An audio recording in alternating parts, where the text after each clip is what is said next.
What's up? You've been doing okay. Oh, I've been doing great. Oh, outstanding, outstanding. Well, I'd be Lots curious. going on. How about you? I heard that gathering looked amazing. It was a lot of fun. You're gonna have to come. We're gonna have to do it again. It was a nice test run, figured things out. That was really neat. Thank you for saying so. It was cool. Well, it looks incredible. Yeah, it was fun. We live on a kind of a farm and we set it up. We did everything in the garage mostly. We had one with the table by the tree. That was cool.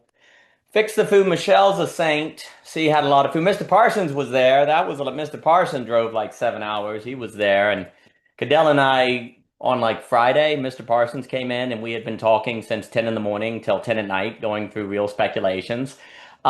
And Mr. Parsons just jumped on in. We had a good time. But no, it was fun. And there's a guy named Hey Vio. You may have sseen him.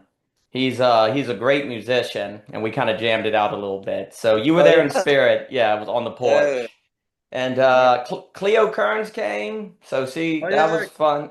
I I've really seen like them. That's seeing amazing. it was. So we'll do it again. So well, thank you for saying so. And Dimitri Parsons, Michelle, good to see you. I'd be curious what you've been thinking about Alex Ebert. What's been going through your mind, your work? You know We've what's been funny? go on, please. The reason I jumped on right now is because you happened to send an email right after Javier accused me of. I don't know. I don't even know what he accused me of, but he's going off on me about beauty and the good.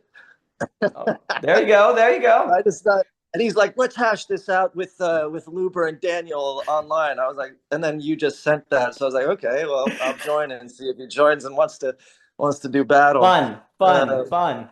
yeah, yeah. Well, I'd be No, I've curious. been Yeah, trying to solve please. the neurocognitive engineering problem. My metaphysics of my basic freak metaphysics has finally lent itself to my first academic paper, Really? which I'm finishing up right now. Yeah. Um, Well, that you is know, you know how cool. we're always Wow. talking about you know, in freak theoretics, like the identification of collapse and Yeah. the identification of a saturation, the Mm-hmm. identification of the sublation, as Hegel would call it, and so Yeah, on. yeah. And that's of course the point at which the determinately quantitative collapses into indeterminacy, Yeah. right? Yeah. And it just so happens that qualia, or qualitative experience, is defined by its refusal of quantification, Mm-hmm. right? So if Mm-hmm. we then map a sort of Hegelian framework over the neurocognitive engineering problem, all we're doing is looking for moments in which determinate quantitative calculations collapse into indeterminacy Right. Right. as a mode of looking for instantiations of qualia, Mm-hmm. Right. right? So anyway, so I just started doing that, and I found some amazing things. They'll bore a conversation like this at the moment, but there are some very basically, there are two modes of brain synchronization. There's classical, which I term classical, which is basic brain sync, Mm-hmm. and that's what most studies study. And then there is explosive synchronization. Have you heard of this? No, I have not.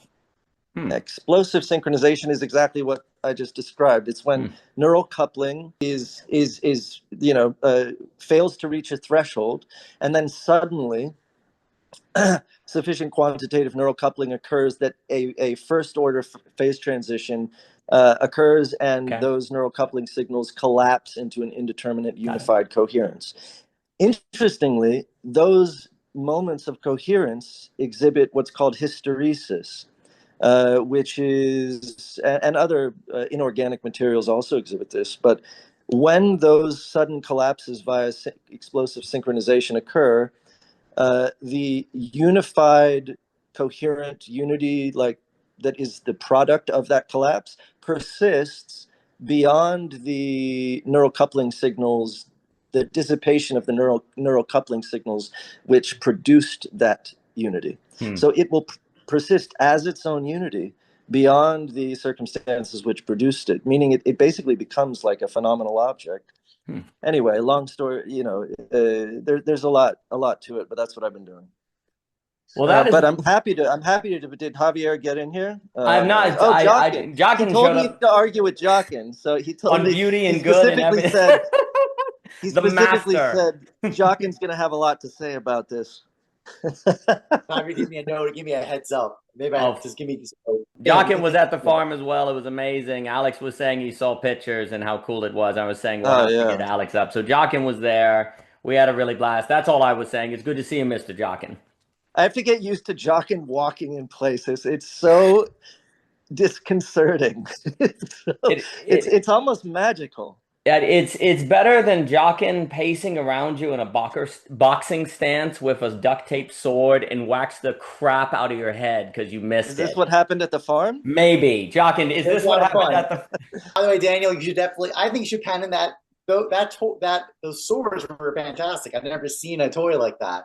I highly recommend it. It's a great combative play game sport that gives you all the fun of medieval times. Yeah.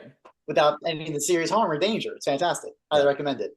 No, You know what's funny? My dad, just a quick story about my childhood. My dad's a psychotherapist, but he was one of those like 70s Esalen psychotherapists that was an actor. There's this whole migration from like the actor studio into psychotherapy, because if you think about an acting class, it's almost identical. Anyway, his form of therapy was called psychodrama, which sounds like a joke, but that's like what he practiced. And he had those swords, they called them batakas, and he would have his clients hit him all day. And he'd be like, "I'm your father. What do you want to tell me?" And then he'd encourage them to take their swords, and they'd be like, "Fuck you," you know. And I'd hear his office was upstairs, and he had it muted with like sound dampening. But I would hear these muted all day long, these screams, these muted screams, and he would come down. Like there's this Flannery O'Connor story, The Sin Eater. I think it's Flannery O'Connor, where it's like he's just absorbing all of this all day, and he'd come down like 10 hours later, just a fucking wreck. It was just angry, he's throwing shit everywhere in the house. Like, I think therapists, they need therapists anyway. But batakas, those are great little tools. Those swords. Well, I'm wishing I could have given your father these duct tape wrapped styrofoam swords. They no matter, even when Jockin smacked me across the face as hard as possible, I still was in a mood to be lost in the beauty of his eyes. So, it didn't disrupt me that much. So, and Mr. Luber, it is good to see you. And Sam Willem, it's a pleasure. We were just noting we were gathered on the farm. Sam, this was a lovely test run. I know you're in Canada, but we'll have to figure out how to make this happen. So we had a lot of fun, and Alex as well. We made music and different things. Well, to start, so as you know, I'll actually pass it to Jockin because I'd be curious just to speak when he thinks about the problem of, so we talk all the time, Jockin, about the collapse of the beautiful and the good as a problem, right? That these become the same kind of category.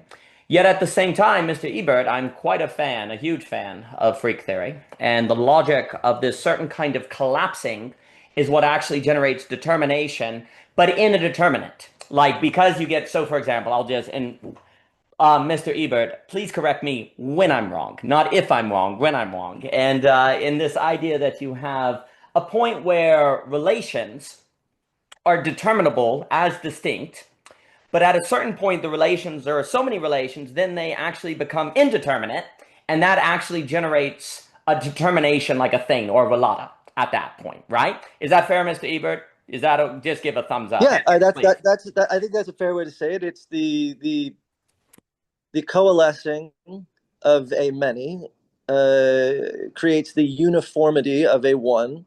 And we keep in mind the interiority and exteriority, where the interiority of otherwise determinate relations has collapsed into an indeterminate state, precisely to produce the determinate uniformity of a singular object. Mm-hmm. So whether we're talking about a system or an object or a subject, that relationship between indeterminate and determinate is the relationship between interior and exterior. Yes.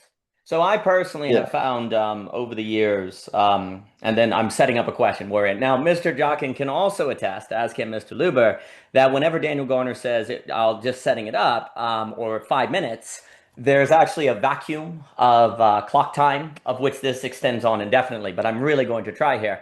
So, Mr. Jockin, I found Mr. Ebert's framework invaluable for my own thinking, and I always think the test to good work is not which you just find yourself using without intending it. Like you're thinking of a real problem, you're thinking through, you don't know what, and then you just find yourself using freak theory. That to me is always kind of the test. You know, if you go into a problem saying, I want to use freak theory, I want to use Heidegger, I want to use Aquinas, then maybe, as the great William Wilson said, it's always poured in, it's poured in from the top. You must make sure you don't pour your work in from the top. And he was referring to great fiction writing, where some writers have a idea, they're really adamant to get in the work, but they don't really justify it in the logic of the story, if you will. They just kind of pour it from the top. An example of this that I always like is he compared, you mentioned Flannery O'Connor, so I'll just use that.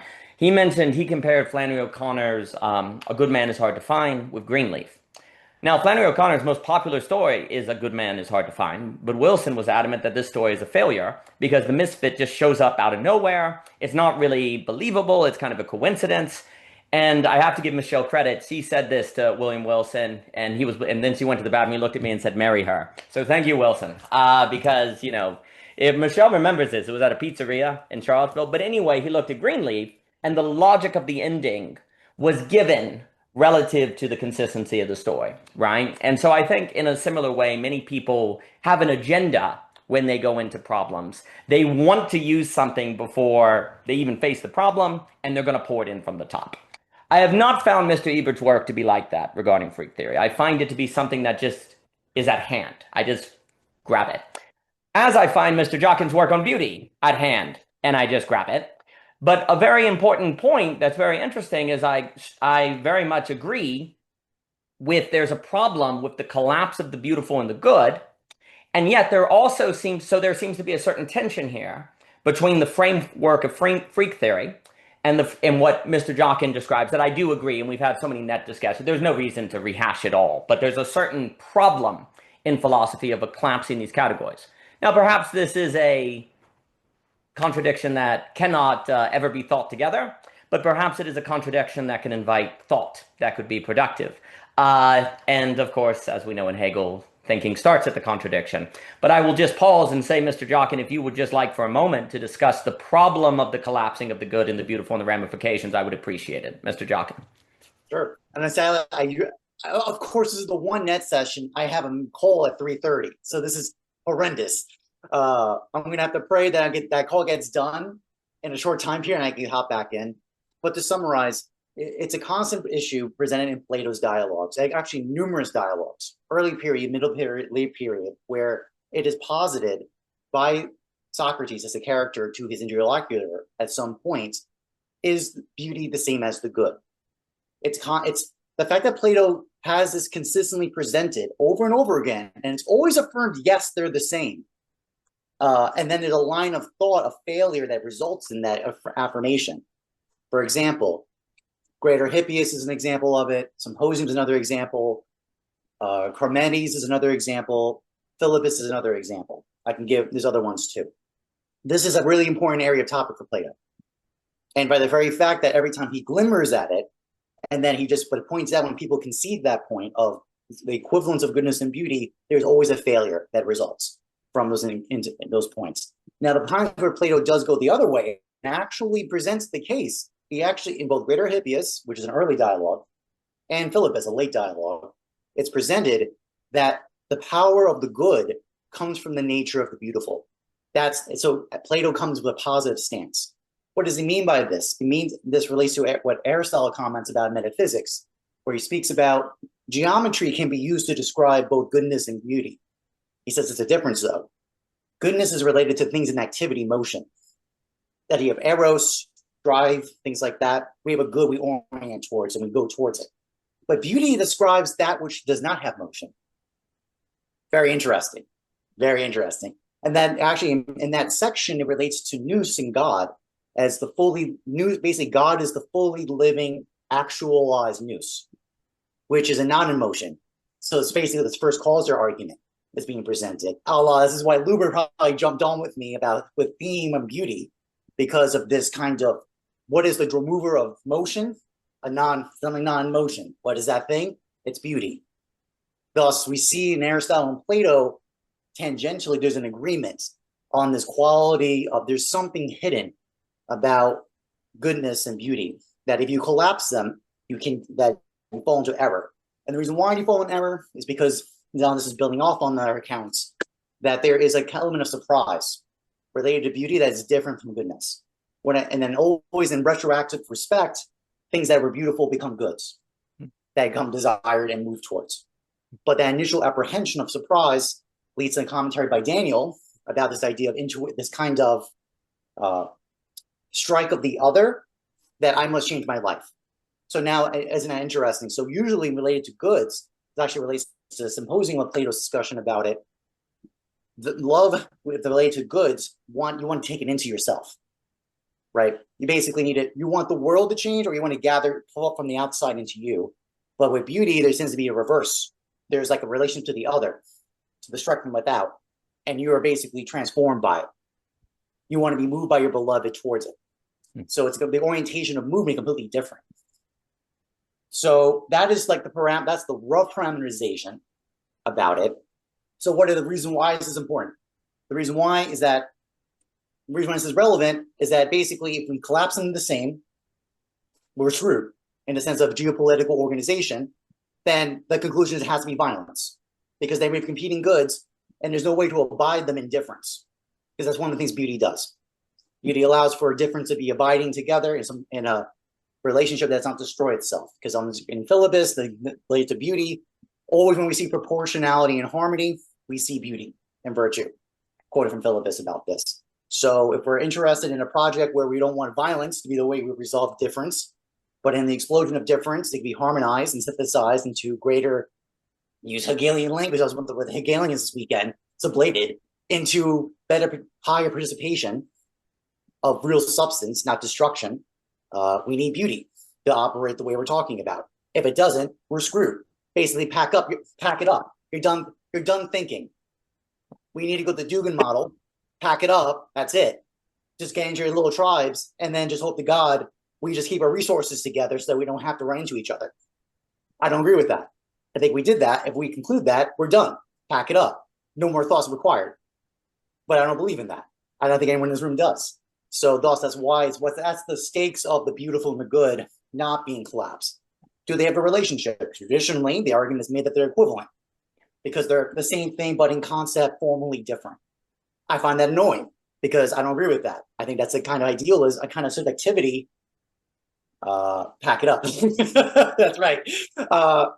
Because that makes a kind of subjectivity collapse or distinction in subjectivity, but not in reality. I actually hold a different stance. I think there's a hierarchical relationship of the beautiful, good, and true. They overlap each other, but in the same manner that all humans are animals, but not all animals are humans. Works the same way.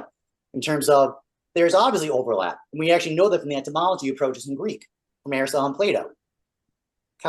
Kalos, beauty, does have a contrary that overlaps with goodness. Kakos, they do. But what people forget is there's also a mode of contrariness for kalos that is distinct explicitly to beauty. I can't pronounce the word. I'm not even going to try right now. But the point is the very fact that Aristotle says that in Topics, one of the ways we can come to understanding is give me the contrary of your term. If they're the same contraries or there's a distinction in contraries, then we know there's something substantially different. So that's one of my arguments about why I can justify this distinction of beauty and goodness. Okay, that's what I got so far.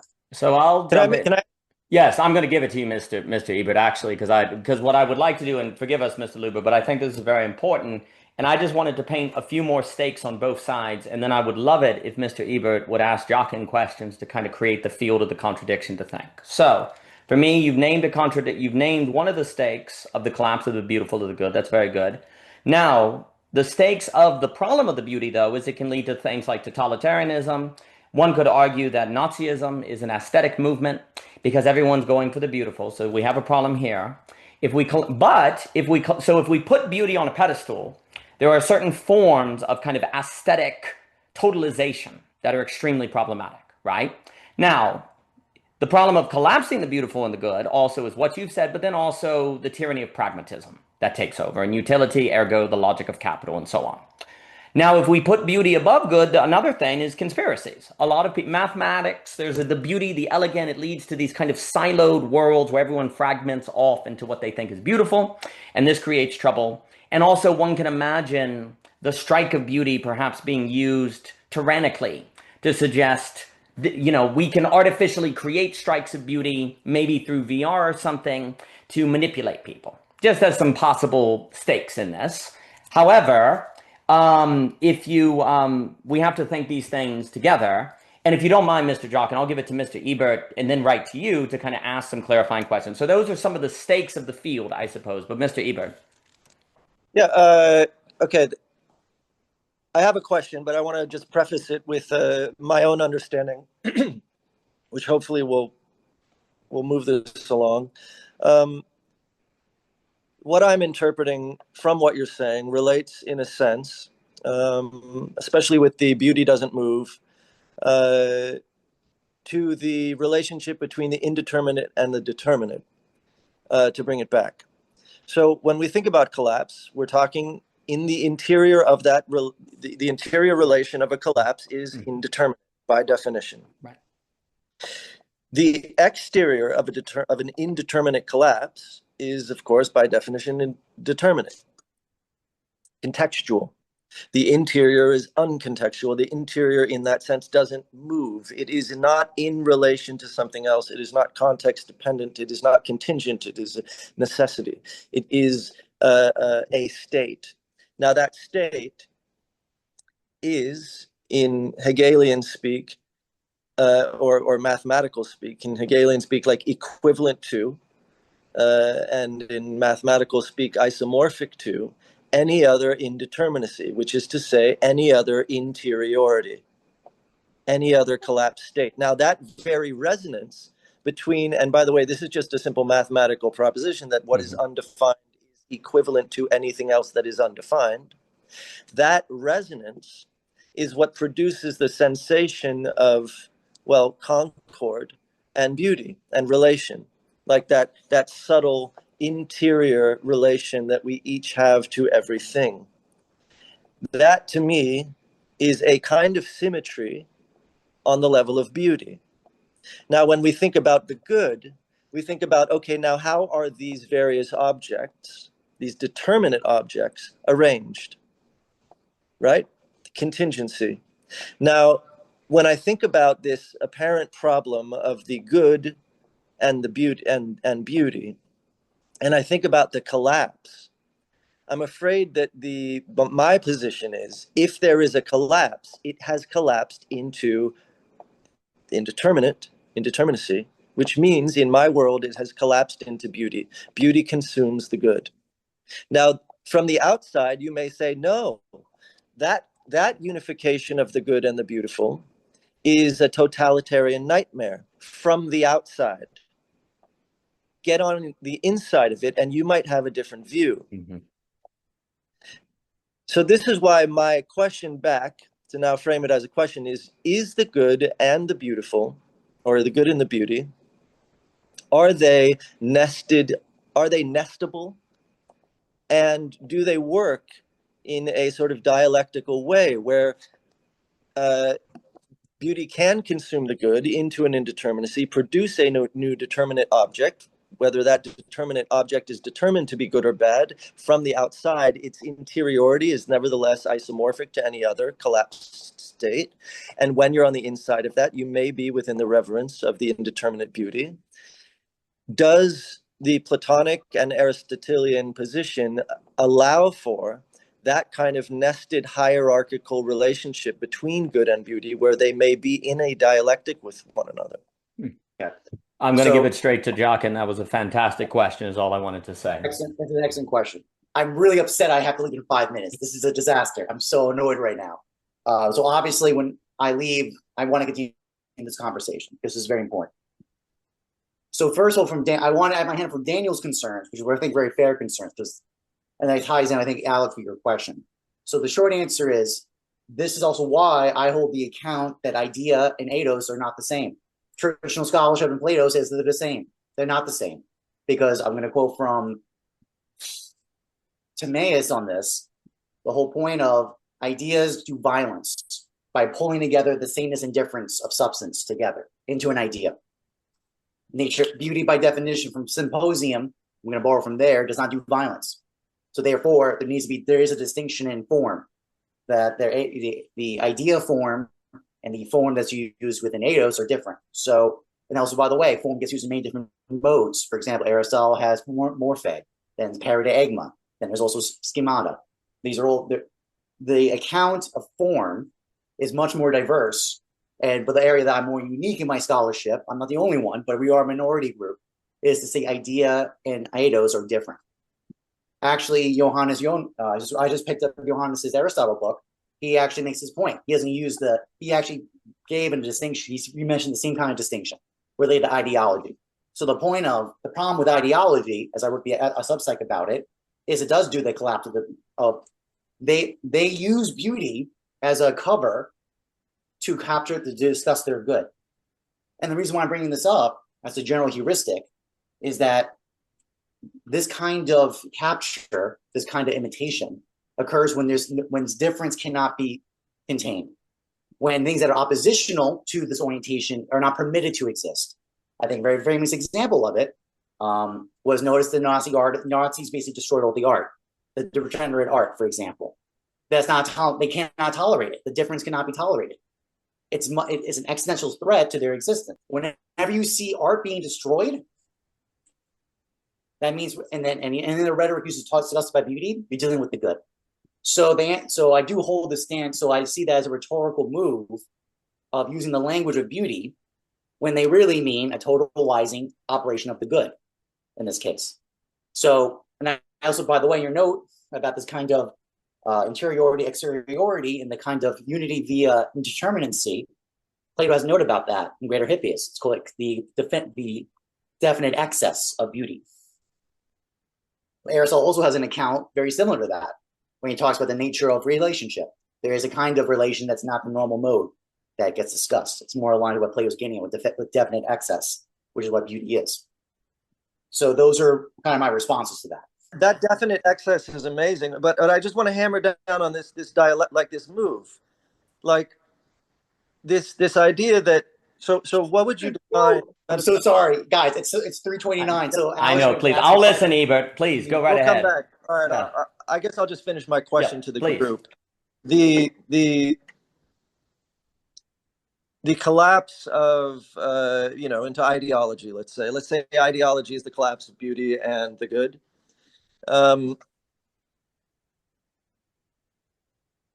I just am suspicious that, first of all, like, yes, burning other works of art and so on, like we say, bad, but is that not just the activity of constraints? I just don't know that the collapse of the good and beauty are actually the problem that you guys or that Jockin or that Platonists think that it is. I think it is a false proposition. And I think that once you engage in the dialectic between the two, you see that they are constantly, beauty is constantly cannibalizing the good, and then the good is constantly separating itself from beauty. And that is the dialectic. Excellent. And these concerns are very strong. So a few things. I would actually say that beauty does not contain in itself, by itself, the resources to keep itself from collapsing into the good, as Mr. Jockin is saying.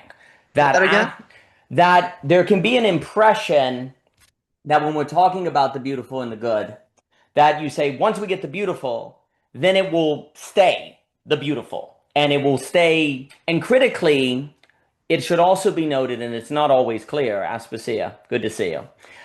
We just had a really fun weekend at the farm where everyone was there, and we're going to have to figure out how to make a bridge to Australia and make that happen. It would be completely delightful.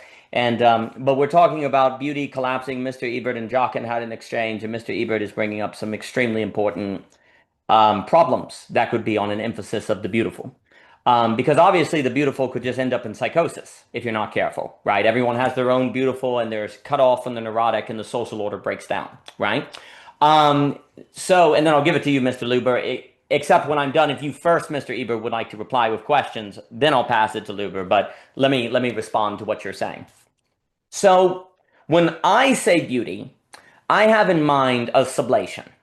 I have in mind true, good, and beautiful contained together. So the beautiful is not higher than the good in the sense of independent of the good. It has to have a more of, I want to say, nested structure in a Hegelian way. But also critically, I want to argue that the beautiful is not actually on its own, in its own symmetry, able to maintain that sublation. It will actually crack and fall apart unless there is a mechanism, and again, this is an allusion to your work, of regularly encountering limitation.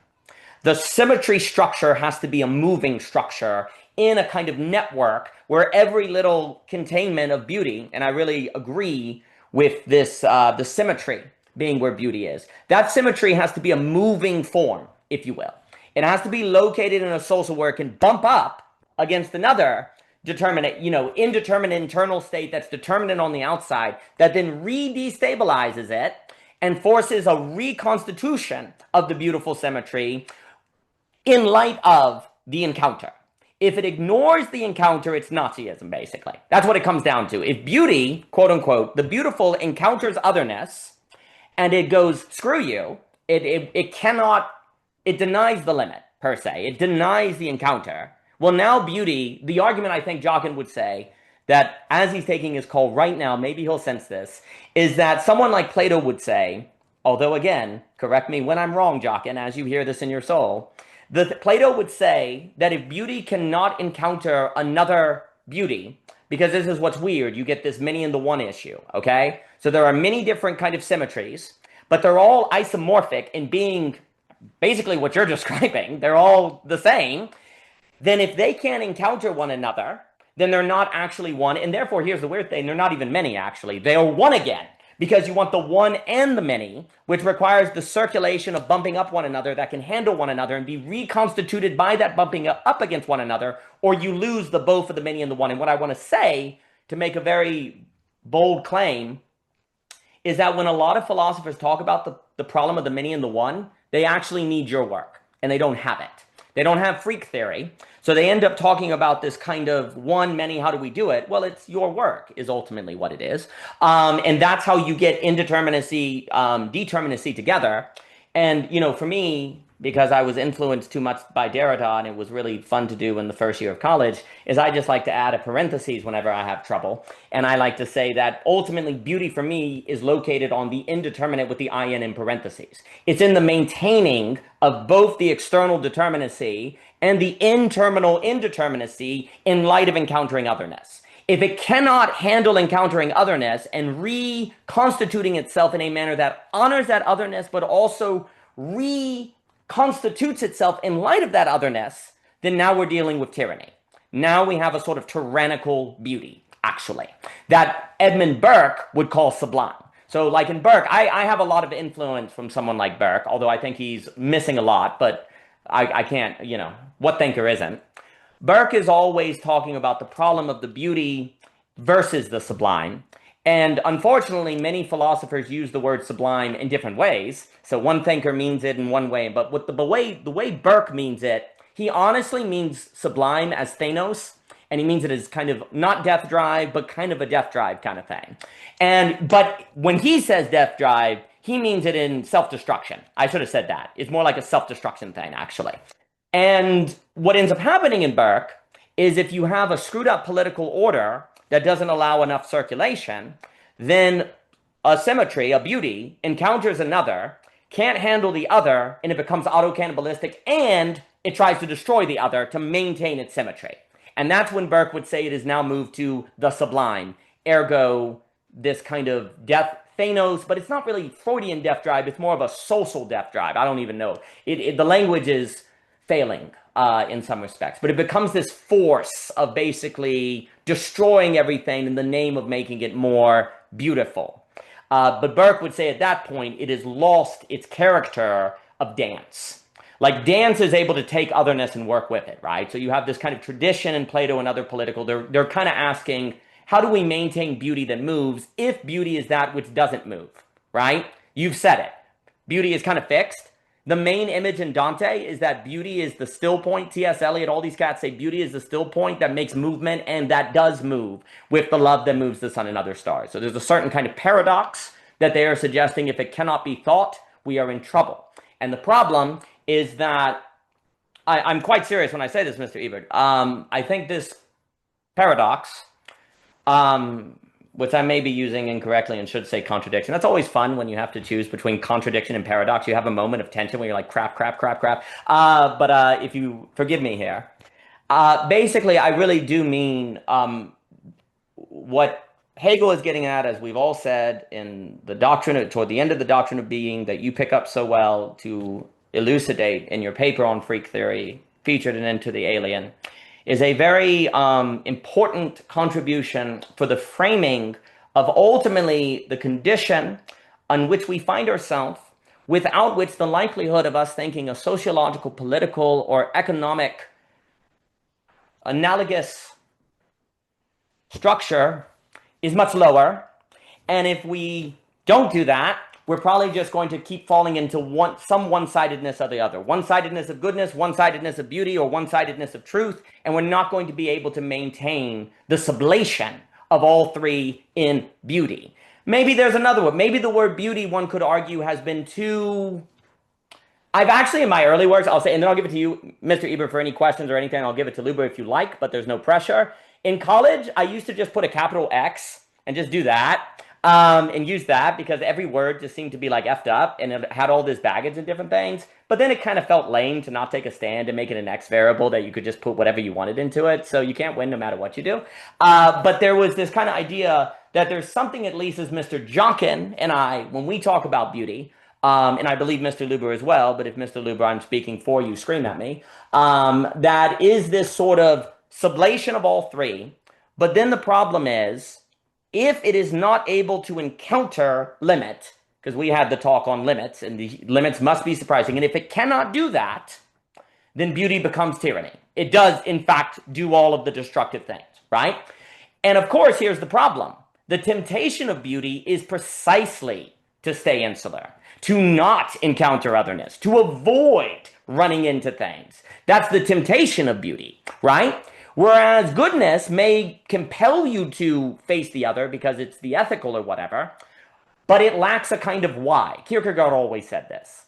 You know, Kant's like the categorical imperative, you know, it's your duty to, you know, be ethical. It's rational to be ethical. And Kierkegaard basically says, well, why be rational?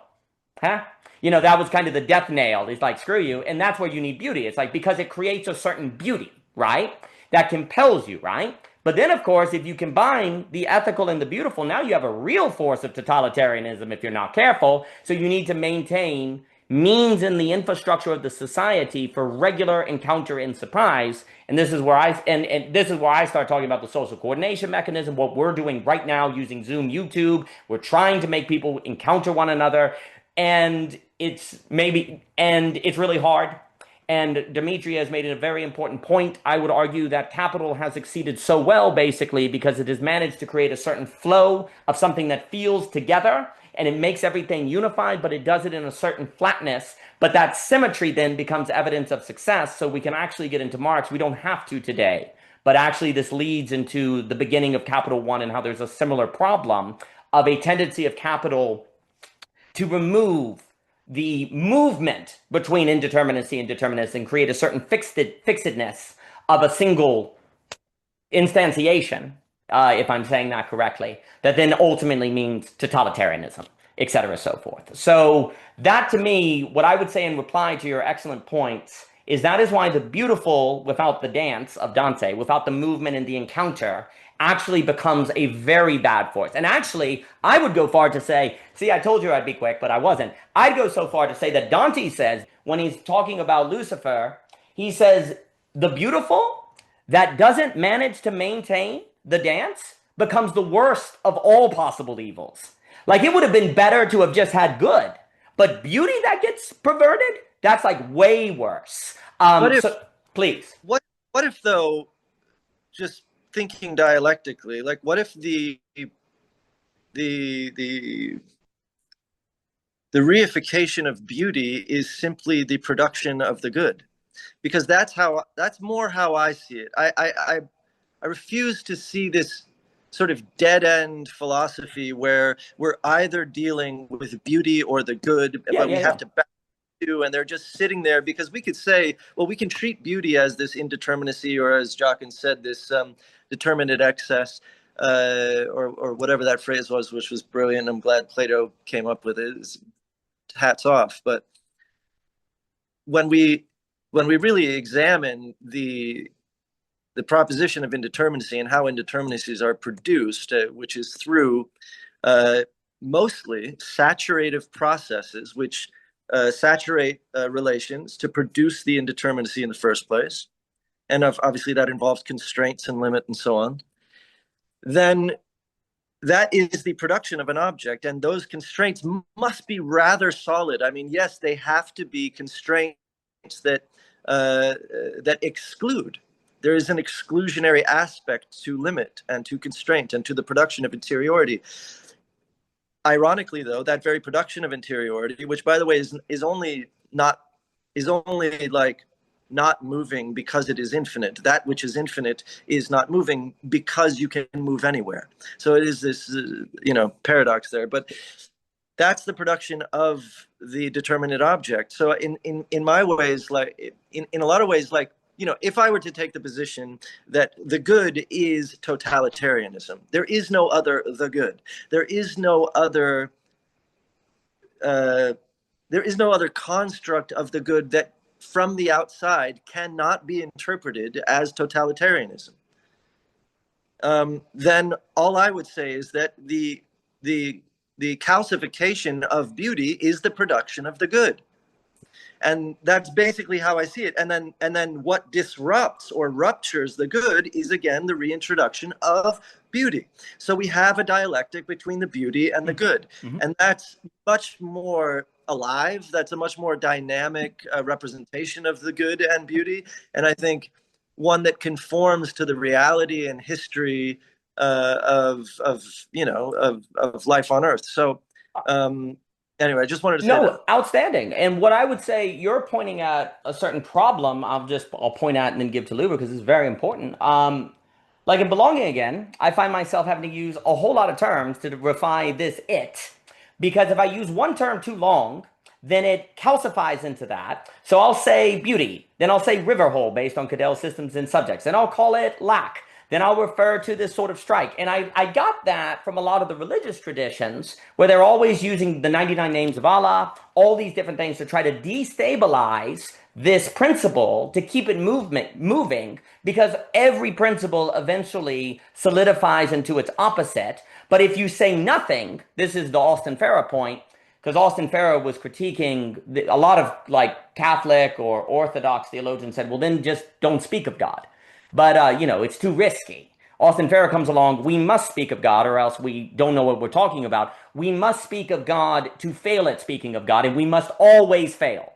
We must always fail, right? But the problem is the use of language basically makes it impossible to not eventually fail and not realize you're failing, because you get captured by the training of the terminology, right? So you have to have a system of keeping things moving, but that, of course, runs the risk of a certain unintelligibility, a certain sort of, you can't make sense of it, right? So you have to then, therefore, get people to buy in to the very multiplicity of different terminologies in the destabilization itself. And you can say a thing that religions did, for good and for bad, not to reify religion, is that they got people to buy in to the idea that you can refer to God as a lamb, or as a king, or as a rock, and that kind of moved things, right? The problem, indeed, of overly emphasizing the term beauty is everything you just said.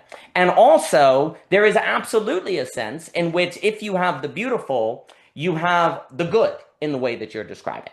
So that's where, for me, I want to introduce, I always have in mind, however imperfectly, when I think of the word beautiful, I really do always have Dante in mind, which funny enough, there's a way in which the end of Dante is a collapse exactly aligned with freak theory, because he sees the human effigy in the beatific vision, his lofty wings fail to fantasy, and it all ends. Like the logic of Dante, and it's actually in the Absolute Choice, I try to talk about the Commedia as a certain freak theory structure, that it actually has a certain saturation of movement from algebra to geometry. I'm saying too much, but there's this certain idea that when Dante is talking about beauty, it is this all, and you've spoken about it with your father seeing the sunset, this kind of all moment that is there, right?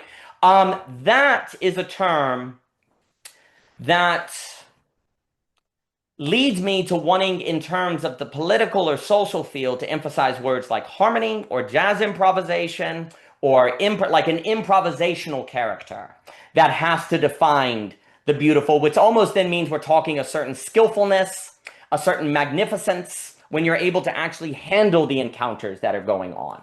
Now, I could continue talking because what you're getting at is extremely important. I don't want to take over, although that has never stopped me before. So I will let you speak, Mr. Ebert, or give it to Mr. Luber. Would you like to? I just want to, an image came to mind that I just want to harken back to. To me, if we think about the good as contingent and as based on a constellation of objects, and we think about the arrangement of those objects as constituting something, some semblance of the good, then we think about the exterior state of those objects and constellations in determinate form. Each object in its own interiority is indeterminate and thereby is constituted by beauty. Its very objectness is constituted by its indeterminate interiority, which is the state of beauty. So when we talk about the good, we're actually talking about, in my view, a constellation of reified beauties, of beauty in determinate forms, in space, determinate forms. And this is why I think that it is an absolute fallacy, this idea of the good and the beautiful, the good and beauty as oppositional. They're not oppositional. And the idea that you can keep them separate, or that they could even collapse into the same thing, is a total misread of the state of objects, the state of the world, the state of our environment, the state of the metaphysics of reality. So if by the word good, one means exactly what you just said, I'm all for it. That's perfectly fine. That's actually excellent. I think what Jockin and I and Javier and Luber are speaking from is from that you have a very sophisticated, and I'm not just saying, you have a very sophisticated and proper understanding of what the word good means. And there is no opposition between good and beauty. I personally am speaking from the experience of people referring to the good in a manner that leads it to being efficiency, quotas, you did a good job, like you got the check mark, like it's people assessing one another as doing a good job relative to utility and pragmatism. And that is the collapse of the beautiful and the good we're avoiding. Now, for someone like you, I think, not to put words in your mouth, that's not even good, right? That's just correctness or something. Is that fair? There is no collapse of the beautiful and the good, is what I'm saying. The collapse of the beautiful and the good, any collapse is a collapse into beauty. There is no bad collapse. There is only the collapse into indeterminacy. If you are on the interior of an indeterminate interior, we have to remember to keep the subject in mind, right? We're not objective scientists. There is no such thing. If you're on the inside of an indeterminate collapse, that is beauty, period. That's it. Deal with it. And then you can start doing because then you can start doing real metaphysics, where you're actually including the subject and you're not just staying on the outside when it's easy for you and convenient to be like, oh, no, that's a good one, that's a bad, the good collapse, bad. No. If we are going to account for interiors and exteriors, we have to do both. That is metaphysics, right? Between the two, determinate and indeterminate states, and account for both of them simultaneously. Totally agree. The movement in Dante is from a thinking that the good and the beautiful, there is an experience of the good and the beautiful. So you're right. Ultimately, there is no such thing as a collapse. But I would argue, and maybe you disagree with me, there is such thing as a wrong orientation to the Gestalt that you interpret as a split that is not actually there, right? There's a improper orientation. And the weird move in Dante, and I actually think Hegel as well, is that you have to go through the encounters of where keeping good and beauty separate doesn't work over and over again to realize actually at a certain dimensionality, they aren't split. There's a encounter of the shortcomings to the Gestalt. So for me, maybe it's wrong. I would describe what you just said, which I completely agree with, as Hegel's movement from the dialectic to speculative reason. Because the dialectic from one-sidedness, from understanding to reason, right, is actually a going, oh, I was not reasoning rightly about reason. Reason is not, Dimitri put it well in his paper, reason is not this capital R magical reasoning. It's simply understanding that understands understanding. That it's aware of the limitations of understanding.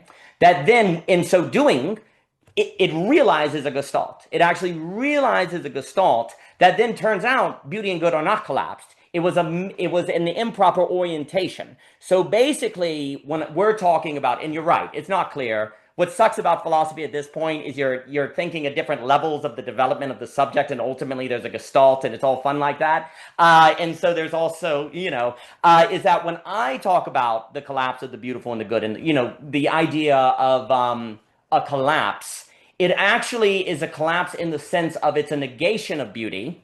So it's not even a collapse, it vanishes, right? There is no meaningful, the language I'll use in Belonging Again is that good becomes a simile for beauty. That's what we mean by collapse. And that word... Referring to a Jesus Christ, what's the word? Confounding, a certain confungling. Yeah. All right. Anyway, I can't think of the word. No. It's so of a malappropriation of beauty as the good, as opposed to actual dialectical collapse of the two. What I would say you're pointing to correctly is the negation of the negation. What we're talking about by the collapse of the beautiful, the good, is a negation that lacks the negation of the negation, right? But ultimately, this is the weird move, and I just always go back to Dante because I'm getting royalties, I wish, is that at the top of the Paradiso, he turns around and looks, and every level of the Commedia is actually all together. So you go from Inferno, Paradiso, all the way to the top, and you're like, oh, there's a hierarchy, but then it turns around and it's actually all nested, and it's all a Gestalt. It only had to be experienced as separate so that you were able to progress to the place where you could experience it as a Gestalt. But that wasn't for its sake, but more so of your orientation. And then it just turns out that was actually always already available to you. And then it's like nothing happened at all. That's the weird. And actually that structure, in my opinion, it would be another topic. A lot of people online are talking about apophatic theology, but they kind of lack an apophatic epistemology by which you can think that. And what Dante gives us is a certain, in my opinion, is what I want to call an apophatic epistemology that Austin Farrer is interested in that nobody read. And as a result, we are kind of stuck in certain confabulations, that is not how you say that word, that are proving very, very problematic. So yes, you're absolutely correct.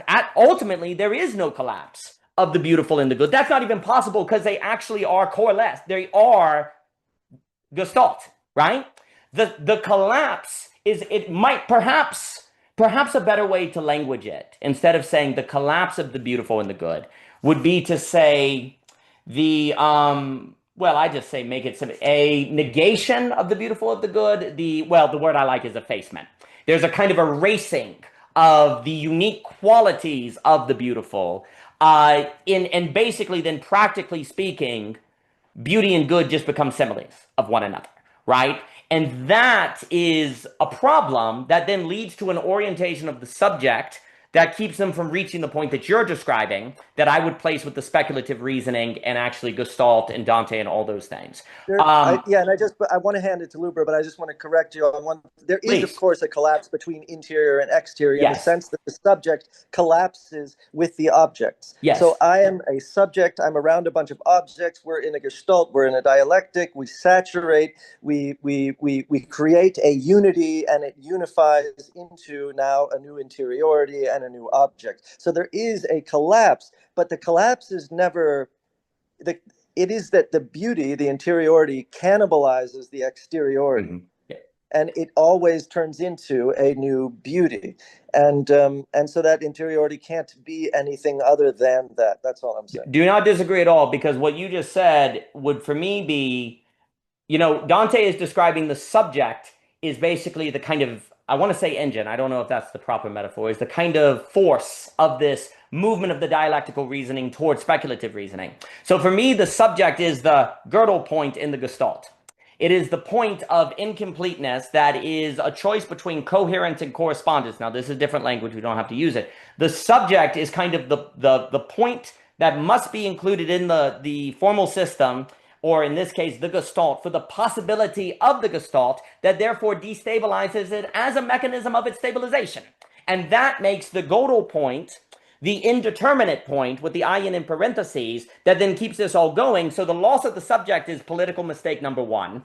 That's bad. But then if you bring back the subject and doesn't have that Gödel point actively interacting with the limits of other Gödel points, then that's a stagnancy. So you have some sort of mechanism of maintaining the subject as a Gödel point to itself that is destabilizing the Gestalt for the Gestalt to be itself, because the Gestalt does consist of a Gödel point, and that's what actually makes it itself. It is a whole with the W in parentheses.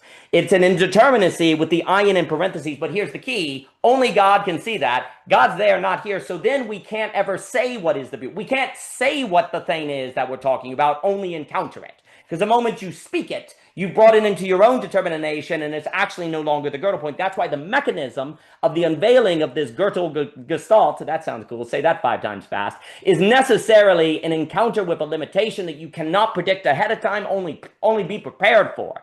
And if we're not doing that, then we have some form of a symmetry that is now totalitarian that we might call beautiful, but is very, very far from it. Excellent points. I will give it to Mr. Luber, though. And I have to come visit your porch because it looks magnificent. You've seen my porch. I've seen yours. We're all set. Mr. Luber, please. There was just so fucking much there. This is cool for me because I've been like literally, I'm on IDW going at it with Ebert, and then I hop on the net, and then this happens. It's great. Yeah, that was electric with Jockin and everything. So this is I just want to emphasize how happy I am with all this. And let me know if you can hear me okay, because my other earpods and my girlfriend's ear. She's with me and I wanted her to listen. Okay.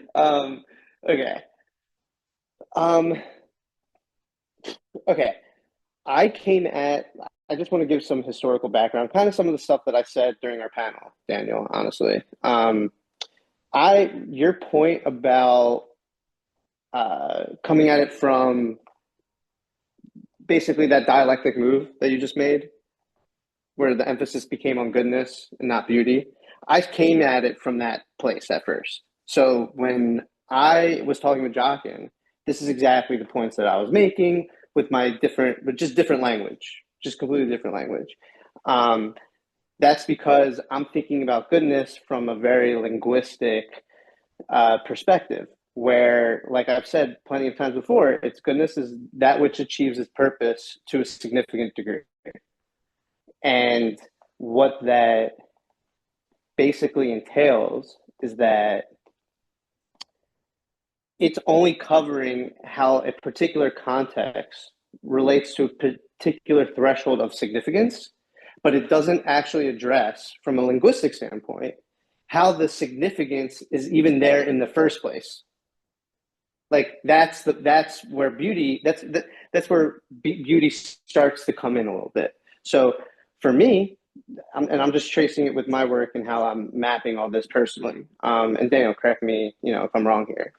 But basically, this significance was like, okay, the significance that I came to the conclusion of is that the significance is always theme-based, that something is good if it achieves its purpose to a thematic degree. It hits a certain thematic threshold, and then a certain context appears to give the possibility of, a good thing happening, like a good walk hits a certain threshold where the walkness itself does what it needs to do in its whole, in its gestalt, basically. So this is where it's like this metaxis point, where it's like, okay, I've named something that marks signification as it relates to the context, but this is where I think beauty just comes in completely. What gives an account for how signification? Sorry, I'm looking at what you just said. Yes, I just said that. So basically, what gives an account to this signification, this threshold, is the subject's experience in that particular context that has some relation to this significant threshold. And that isn't a measurable variable. That's where surprise comes in.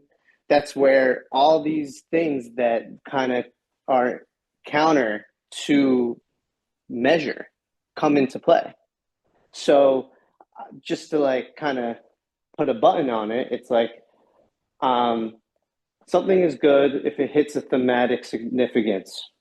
And that thematic significance becomes realizable when the experience of said context is basically surprised, in the sense that I was walking and going into it, my intention of this walk was to get some exercise. But actually, in the unfolding of the walk, this amazing thing happened where I'm being so crude, but I saved a puppy. And this just became such a good walk. This was a better walk than anything that I ever had an intention with.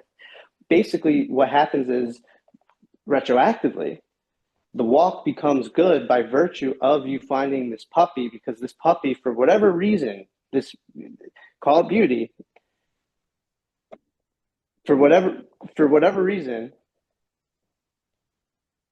it hit that threshold. Sorry, I just got distracted from your comment. It's not that everything can be good in that sense. It's that it's kind of like what I said on IDW. Like, if you're not, I'm losing my thought. Sorry, go ahead, Dan. Well, I'm losing my thought. So another phrase everyone should know. We played Daniel Bingo at the Stumping Ground, which was, apparently there's a handhold of phrases that I use regularly, such as "and different things" and "not to jump in."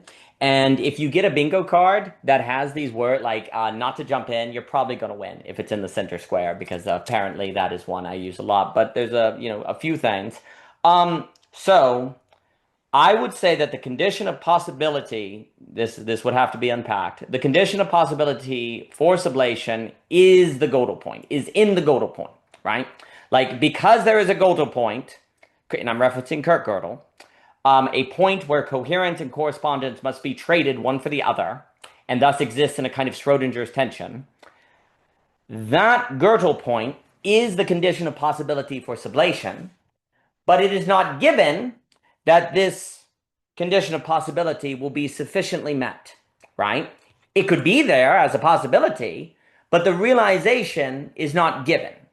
The realization of the Gödel point, based on how you're saying it very well, Mr. Luber, would be the realization of it would be the good, actually, which means the following: that your map. So there's the famous phrase from Korbosky that I think is misused, but I'll be nice.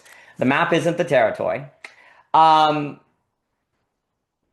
Good is when the map is the territory to such a degree that you can recognize the Gödel point. But of course, this is very weird, because what I just said is that a map is good to the degree it can help you find exactly the point where the map fails. The point of a map is to find where it fails. And the good is when the map is sufficiently well done to make the determination of the Gödel point determinable. And that is sublation, is right there. So a map is good to the degree that it brings you to the encounter and surprise of the Gödel point, which is the point of indeterminacy with the ion in parentheses, which then one could perhaps say the beautiful, if you grant me that phrase as I mean it, the beatific vision. I mean, there are many classical thoughts who were like, maybe we should always say beatific vision. I guess there are other people that talk about the moving eternity. Language is fun. Maybe that's where we need to put a poem. Just put Wallace Stevens. I'm going to take a whole Wallace Stevens poem and say it every time I refer to the beauty. That's it. Aspasiya is like, yes, the problem is you're using words to refer to things that are poems. Actually, in a real way, that is the problem. We use the word beautiful as a signifier for that of which an entire poem is necessary to actually get at, a geometry to get at. But we are, and perhaps when religions say that we're fallen, it's tied to this tendency of ours. Walker Percy once said that a novel was a metaphor that could be worded in no other way. You had to have the entire novel to actually get the metaphor. And I think sometimes perhaps a mistake I've made and is a tendency perhaps to use beauty as a word when really a poem is necessary. But alas, one has only but so much time in the day. But anyway, what I would say the beautiful is, to sin again, I suppose. The beautiful is precisely the capacity to encounter and be surprised by the Gödel point, to prove prepared for it so that you can actually move and dance with the resulting sublation, ergo threshold change, and not be as a subject destroyed. Now, by destroyed, I mean this more like self-effacement. Hopefully you are destroyed in the sense that your immanent frame is destroyed and you kind of go through a certain death. But there's also, I make a distinction between self-effacement and negation, which I link intimately with sublation. So for me, the question is when you encounter the Gödel point, which is only possible with the good in the manner that you have so described, and the theme would be that of which brings you to the Gödel point, which would be, do not let your map and get in the way of your ability to find the Gödel point. Do not let your map get to the wet place where you don't actually encounter the surprise, the encounter, right, et cetera, and that there's a certain theme that would guide activity precisely to get to this point to a sufficient degree. And that one's motivation as such is tied to bounce and distance. But Mr. Luber, correct me as I'm wrong. Mr. Luber. No, that was all good. I just remember what I was going to say. Also, I just don't have that much time, and I have to leave soon. And I'm getting texts and stuff, so I'm all over the place. Where are you, Luber? Where are you? In my house. I'm in my house talking Gödel Gestalt. Go on. my roommates must be like, what the fuck is going on in the living room right now? So I forgot what I said at your house, but basically there's a command before the command the command that like I work with as an artist, and I understand the word command might not be the most ideal word for me. I like using that word, and I could give my reasons, but that's a bit of a tangent. The command that I work with as an artist is with language and my emotions as it relates to a certain language game, basically. But beauty, once it becomes language, that's not the beauty command. The beauty command is literally the encounter of experience itself, or the encounter of, because I would make a claim not that there's a relationship between the unthought and the thought.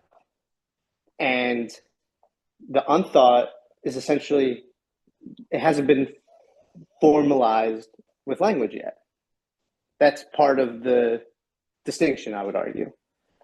And when the unthought becomes thought, that is more or less the domain of the beautiful command, where you encounter something in experience that isn't language in itself at all.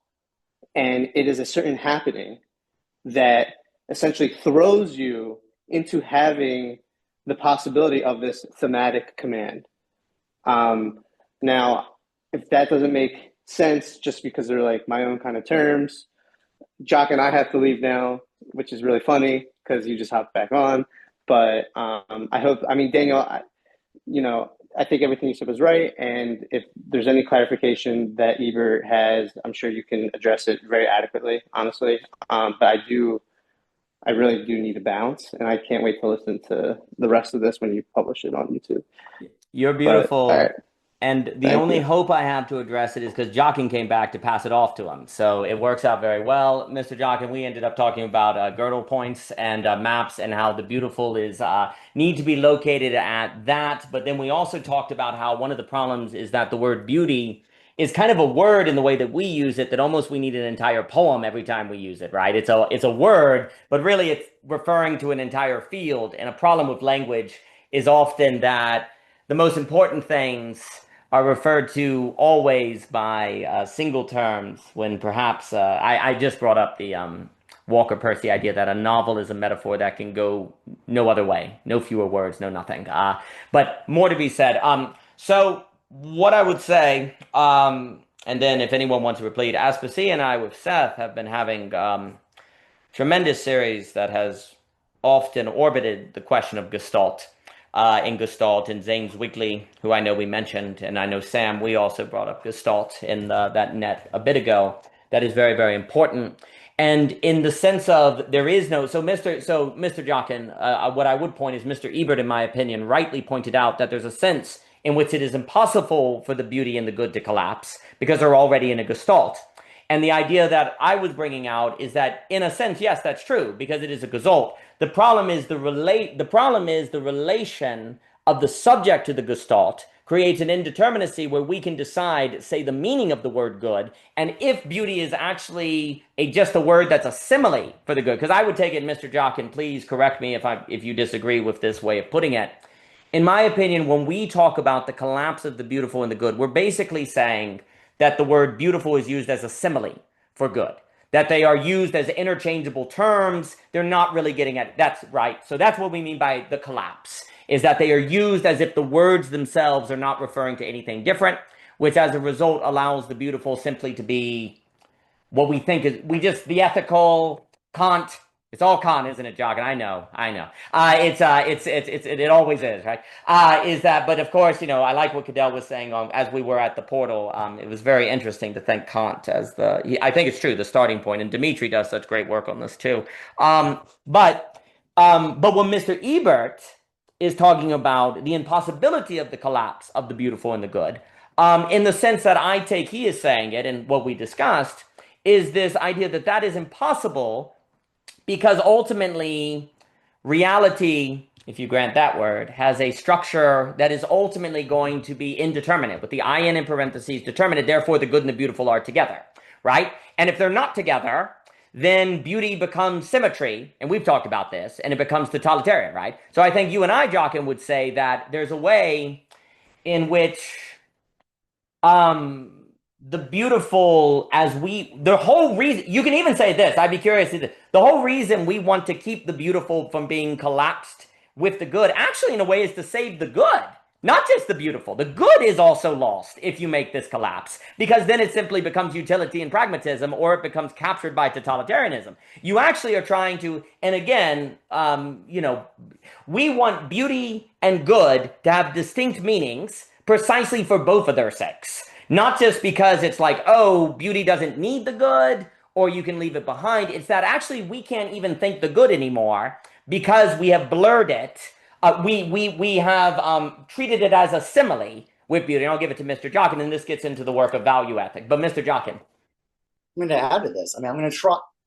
Alex, let me know if I'm going way off base with this connection language, but I've just got some interests on mathematical, geometric mathematical concepts lately. Good is a vector, as beauty is a matrix. What that means is that matrices, to my understanding, are apositional.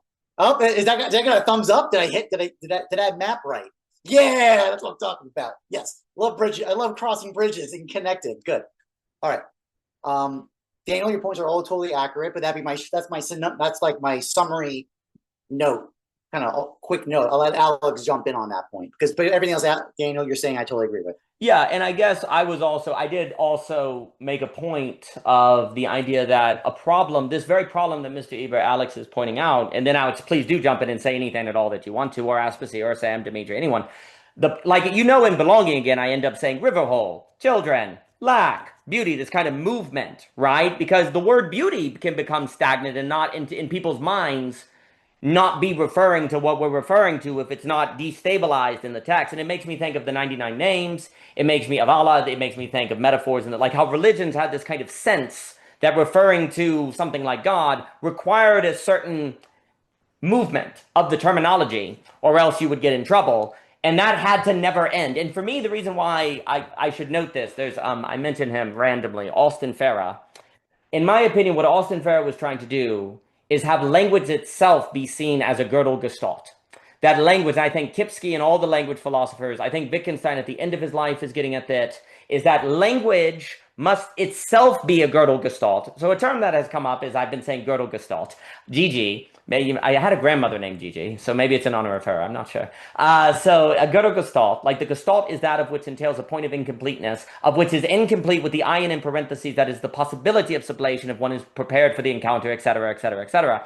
That language itself is actually a testament isomorphically to this truth, because language has a solidifying tendency that then kills it, and you have to go, and all of that is then Korbosky, who is saying that if language is not treated as a Gödel point, as a Gödel Gestalt, then we're actually going to have madness and mental illness and society will fall apart. That's what he's critiquing language, etc., etc.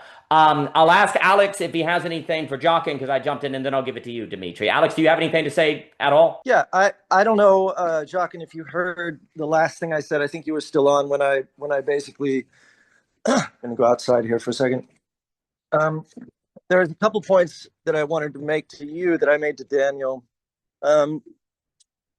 One is, and I'll just put them sort of bluntly and let you sort of respond. One is that any collapse, so if we have the matrices or the matrix as beauty, and we have the vectors as the good, any collapse is going to collapse into the matrix. It's not going to collapse into the matrix plus vector. There is no matrix plus vector. There is the matrix, and then there are vectors. The matrix is the interiority of the objects which are engaged in vectors. So there's this interior-exterior determinate-indeterminate relationship. But anytime you have a collapse, that is the production of a new interiority, which is to say, in your language, a new matrix. Meaning there is no problematic collapse of beauty and the good, because all collapses of beauty and the good collapse into beauty. Therefore, the whole problem of the collapse of the beauty and the good, to me, is a false problem. Yes, but then here's my counter argument to this, or my counterpoint. Would you not agree that how many dimensionalities are possible for matrices? How many dimensionalities are possible for matrices? When you say plural matrices, are you talking about vectors? What are we talking about? How many dimensionalities are possible? Are you tricking me here? I'm not tricking you, but I'm about to do. I'm going to have some. I'm using this language to have some fun. Okay. But how many dimensionality is required for a given matrix? I can answer you. There is no requirement other than that it depends on the given constraints that produce the matrix, right? So it can be as. Go ahead. Just to jump in on the nature, I do think the heuristic I'm going to use to try to work this through is the nature of surprise. I'll summarize it with this certain manner. When we encounter surprise, which is the discontinuity of the model in the subject, for example, against the stimulus from the outside, how is that relation? How is the response to the surprise going to happen? Under a beauty argument, that could be sublated. I want to use that language. It could be sublated into a larger context that, in theory, is an infinite, because that's the point. You can keep going. Yeah. Right. But matrices, vectors of vector planes of vectors of movement. That surprise is a hindrance. So we got a problem. And then now, sorry, what is the problem? Vectors of movement. What? The problem with the vectors of movement is that now the surprise comes, the discontinuity of the expectation versus the reality. Now you got to respond to that. How are you going to respond to it? It's either going to be a change in the model, or it's going to be a change of which is related to the vectors, or it's going to be a change, to the external world. But what happens when then language is used to try to address that? But if language fails, what's the conclusion? You're going to use violence. I think it's inevitable. And that's actually why the stakes matter. Sure. But in terms of the collapse, I'm just focused on this idea that the unification of the good and beauty are somehow problematic. I'm unclear as to how they're problematic. Well, because it's problematic in the sense that the way we're talking about beauty, which again, it's very difficult. I'm not going to phase that this is an easy definitional stance. All I can do is point to glimmers about it. But one of the most important aspects of it, it seems to have this quality that it withstand, it responds to difference, to surprise in a qualitatively different way. That if you thought they were the same, the goodness and beauty were the same, the reaction to a surprise is different. And if we're in geopolitical relationships of dynamics that cannot withstand difference, it's going to cause violence. That's the only thing. Now, I just want to point for clarification. In my world, the only thing that can respond to difference is interiority or beauty. So what do you mean there's a difference between the way beauty responds to difference and the way the good responds to difference? The good response usually would violence, and it will probably, if it cannot get resolved, it will end up in violence. But I would say, not to jump in, is that if by good you mean it as you mean it, Ebert, this doesn't happen. If it's the good as basically pragmatism, utility, or some sort of decision of what is the good, that then leads to violence. But if by it we mean it in the manner you do, then it's not going to have this violence. Not to jump in, but that I would say that. Well, I'm just going to come back to the distinction between interiority and exteriority. If the idea of beauty is to preserve beauty, meaning preserve the interior from vectors of difference, then yes, you have violence. If the idea is to incorporate, grow the interiority and or subsume oneself in the collective interiority, then you don't have violence, theoretically. Although violence itself can produce sublations or periods of matrix. I mean, look at any country, right? Any nationalism was born out of violence. So the idea that violence is somehow antithetical to beauty, I think violence on very many. Oh, that's huge. That's huge. That's huge. I knew it. Trust me. When I taught my beauty course, this exact issue came in. No, by definition, no. I'll point two issues with this. One, actually, there's a theological account. Part of the argument why is every institution, why every political organization that's not the kingdom of God is not valid is because it was founded by violence. You're absolutely correct. The one kingdom that is supposed to not be that, it's the natural order of things, it's the kingdom of God. But that's their account. I've seen that account presented. Go on, Daniel. Sorry, I don't want. Well, what I would say is that I really want to bring in time here, and in the sense of when beauty is the interiority, right, Mr. Ebert? The beauty is the interiority. That is perfectly fine for me until the moment when the interiority encounters another interiority. That is determinate. Then the question of beauty moves to the response in that encounter. Can I make a quick distinction there? Yes. The interiority, when the interiority encounters another interiority, usually what's happening actually is there's a resonance that we would call like the experience of beauty of the other. But if the interiority encounters the exteriority of the other as different, I see what you're saying. Right? Then okay. That's fine. There is not a resonance because you're not identifying the isomorphic nature of one to the other. So let me put it this way. That's very well taken. So if a determinacy encounters an interminacy, it's basically just truth. It's just encountering a truth. I'm going to use the three infinites here, right?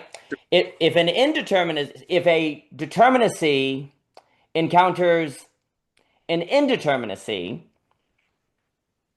then we're dealing with a question of the good for you. Yes?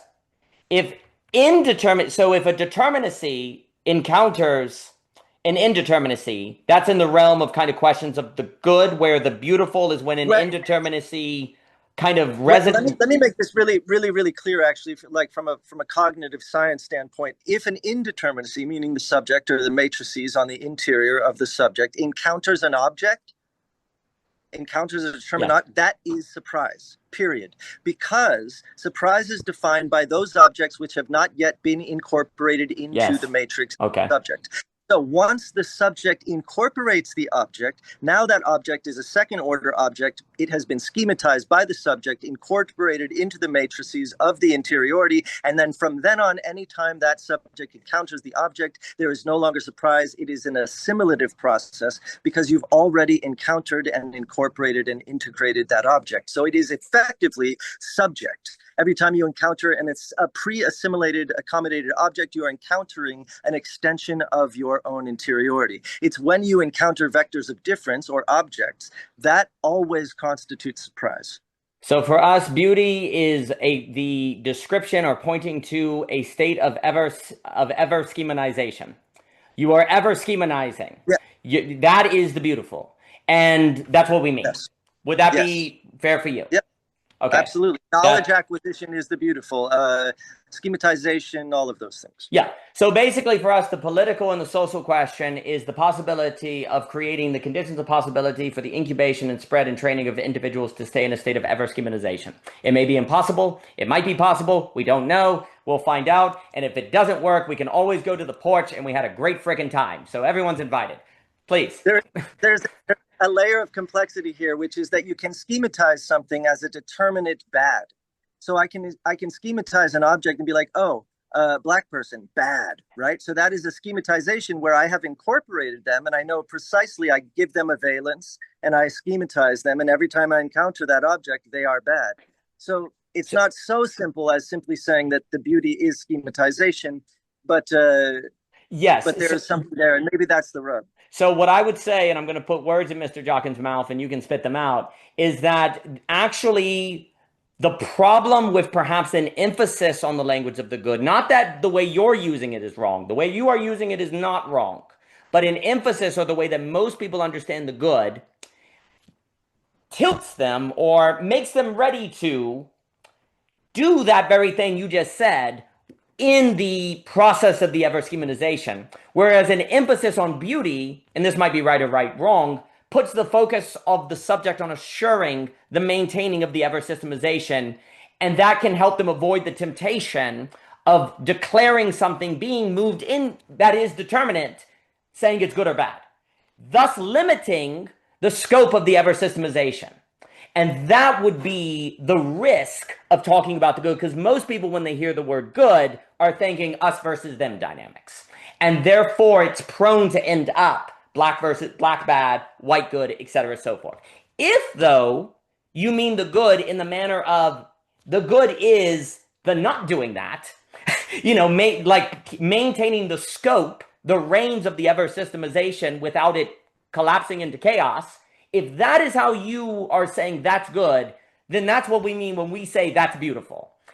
That is the same. And then basically, I guess it's take your pick. And I think what we find is ultimately all words at this point have a tendency to fall into one-sidedness. So we have to like just pick what word we think we're going to be able to keep from falling into one-sided best. Some people may find good, other people might find beauty. I've gotten to the point where I don't think true is going to work at this point in history. It could actually change relative to the historic episode that we are describing in the particular context. What could, regardless, and perhaps cross the bridges, regardless the language, of course, is actually an experience that is shared by people, which is what we can do when we have stumping grounds and come and visit Mr. Ebert's ports. I'm going to pause. Mr. Dimitri has been very kind. And thank you, Dimitri. Your comments have been fired. Does anyone have any questions at this moment relative to what I just said? Or good? Good enough to pass it?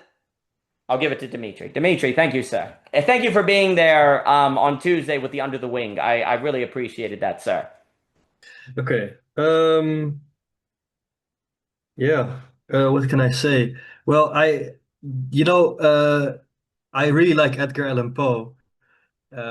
He's really a great writer, and there's a great story.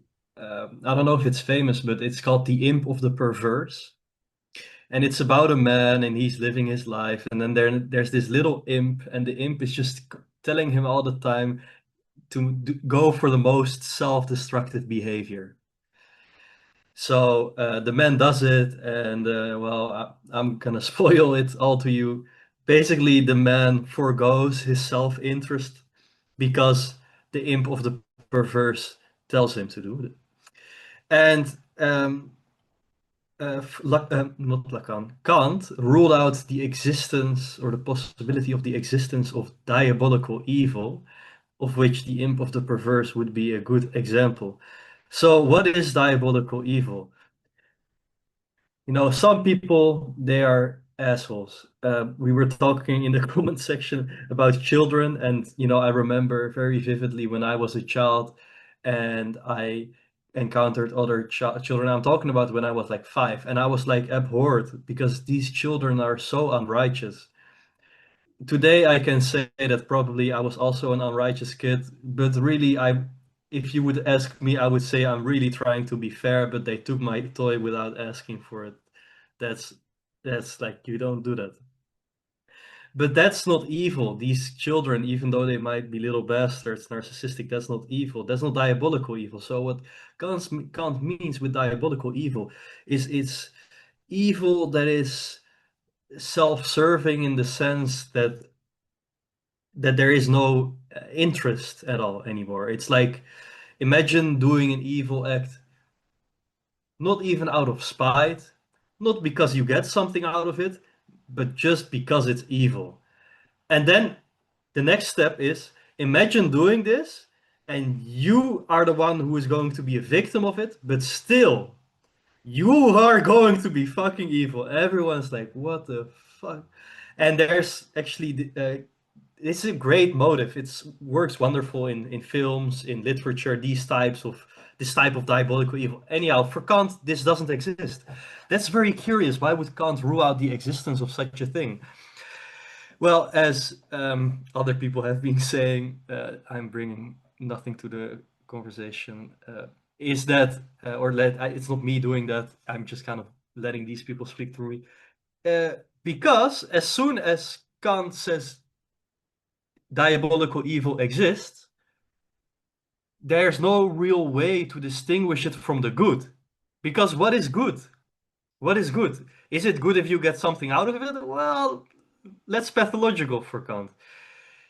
So even, is it good if you are not self-interested? But you can make up all kinds of pathologies, but good just has to be purely good for itself, in itself.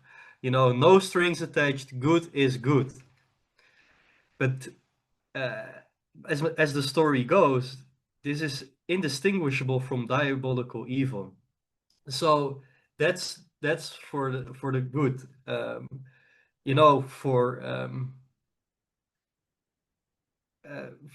mean, we were talking about the Gödel point in language, the big hole in the centrality of it all. Basically, the fact that our symbolic edifice is basically, it either overreaches or it underreaches. It never, like, as soon as it fits, it falls apart, basically. This is why, Daniel, I would never trust you if you try to sell me a map, because I would be very scared to follow something if I follow it through, or at least the logic. So, yeah, but this is, well, okay, Lacan did this, Hegel kind of was kind of like, how do you say it, like foreshadowing this, but it was kind of like structuralism that really like theorized this, in the sense that there is no, let's say, pure substance of language that we get to, and then we get the firm term or the firm definition of the firm term, and then we can just killing to it. And Daniel, you were kind of talking about the 99 names of Allah or whatever. Like, these are all kind of secondary responses to the fact that once we ossify, reify, fixate on a term, eventually it's going to be super boring and people don't even listen to it anymore, and neither will you care about it. That we need, like, that's the thing, right? But that's secondary. My point is this central void of language. And okay, then you read Lacan, and he's all about, desire, the dialectic of desire, because language is dialectical, so it's like a dialectical game of desire. And like Lacan says, what is the unconscious? Unconscious is the discourse of the other. In other words, the unconscious is outside, it's the language. But, and this is the very big but. This is the very big but. There are some people out there who who encounter Lacan, and they're like, this bastard is just like all the other French dudes. He's also just obsessed with this fucking linguistic term that's, everything is a linguistic signifier for the signification of the frustration of the sublation. But no, it's not all dialectical. No, there's something in the Lacanian edifice which actually explodes the dialectic of desire, which is not reducible to linguistics. And this is one of the most interesting things actually about Lacan. This is also what you can call the non-dialectical core of dialectics. And basically, for Lacan, the name of this is drive. It's drive. Drive is not reducible to language. And Lacan even says drive is silent, or even Freud says it already. The drive is silent. The drive is silent. So, I mean, the drive as silent could be the call of conscience, you know. If there's a distinction we like to make between the superego and conscience, because a lot of times we equate these two, you know, but there's something else going on. We think, oh yeah, superego, that's basically when you hear your father's voice and you feel guilty, or when you hear your mother's voice and you feel guilty. Yeah, that's superego, and that's sadistic. Of course, you are not on the sadistic side of it, at least most of the time you're on the receiving end of it, or you're acting it out on other people. That's also an option. Anyway, that's not conscience. That's not conscience. The conscience is actually something that the superego muffles out. Conscience is very silent, it's called, you know, it's very subtle. Heidegger will talk about it too in this way. So yeah, there is this thing, self-related negativity, and that's kind of like the subject for the whole Lacanian enterprise. But we should be careful that, you know, basically everything is secondary to that self-related negativity. But then we should also be careful to say that that self-related negativity is just the lack of desire, because it's not just that, you know, it's also the non-linguistic drive, the non-linguistic drive. So yeah, I mean, I really like what you said, Sam. Like, that was so good. I hope the person in your date was also appreciative of that, because I think we should be 0% good. And the danger of that is that there's some people there who have kind of tried it, and the result was really horrible, you know, like having a fidelity to your ethics regardless of morality. Oh, that's it's a shame. I'm so sorry. Uh, anyway, probably he didn't understand that it was supposed to be 0% good. Anyway, so yeah, there's like horrors happening so much in history, right? Look at the whole Stalinist thing. These communists are all just killing themselves, and it's like, for what? For what are you doing it? Oh yeah, for history and stuff. Bukharin, he was writing, I think it was Bukharin, it might have been someone else in prison. He was awaiting his trial, his show trial, right? It's all fake. And then he was saying, well, yeah, I'm kind of like fucked and stuff, but at least it will be for the great communist cause, and we'll have communism in like 20 or 30 years, because that's basically what everyone was thinking. Super funny, by the way. But anyway, during the 90s, this writing of him was actually released because the Soviet Union collapsed, so all the archives were opened. And that's like so sad, because then we learned that he thought his death was gonna be for something, but actually it took like decades to learn that, sorry, Bukharin, like it was really for nothing. So yeah, that's it for me. Well, I'm really glad you brought up the non-dialectical core of dialectics. This is very important. I'll give it to Mr. Jockin. And yes, that's drive. And when Dante and others, I have referenced Dante so many times. Oh my gosh, not enough though. When he's talking about eros, it is a kind of it is a drive desire. It is, you know how Mr. Ebert is saying there's a sense in which the good and the beautiful cannot collapse. In Dante, if drive and desire are separated, there's a sense in which it's a mistake. It's that you're not at the right Gestalt to realize that they're actually together. And it is in the beatific vision that they are together. The drive is desire, not of an object, but the experience of desire that is found in the beatific vision. And so this is where, for me, when I think Lacan, going with, say, Aristotle and Plato, as heretical as that might be, that they're actually, a lot of it is in locating the drive as finding, as kind of finding its fittedness, I want to say, in the eros of drive, desire together, right? Which critically note, using Mr. Ebert's language, drive is therefore the possibility of ever systemization. Because if it's possible to have a non-dialectical core and its drive, then there is a theoretical possibility in the drive of it actually maintaining a state of ever systemization. Not systemization, no, not, but ever systemization, right? That is what I'm getting, what I intend, speaking of the dance in Dante. The dance never stops. It's the ever dance. Dance in Dante is the ever dance. It's an ever systemization. The possibility of humans, in fact, being in a state of ever systemization is precisely afforded by the drive that Lacan points out, that when thought with the beautiful in the way that Jockin means it, I think actually then gets us at the sublation that our political, economic, and social status state currently needs, or the tension of global pluralism will devolve into Duganism, or other forms, as Mr. Jockin has pointed out. So that is so important. The non-dialectical core of dialectics of drive, though, must be arrived at through speculative reason to find its fittedness in the beautiful, which is on the other side of dialectics, though. Like, you have to go through, like, that's why Hegel did not want to be seen as a dialectical thinker, but actually, ultimately, that is just pointing to speculative reason. So let's put it this way. Drive without speculative reason cannot be eros, as Dante, and thus it cannot be aligned with the beautiful, and thus the subject cannot be in a state of ever systemization in the manner that Mr. Ebert is discussing. And the claim is that if the average subject under global pluralism is not such, global pluralism will end in violence, and I think that's what Mr. Jockin is pointing at. And so the question is the following.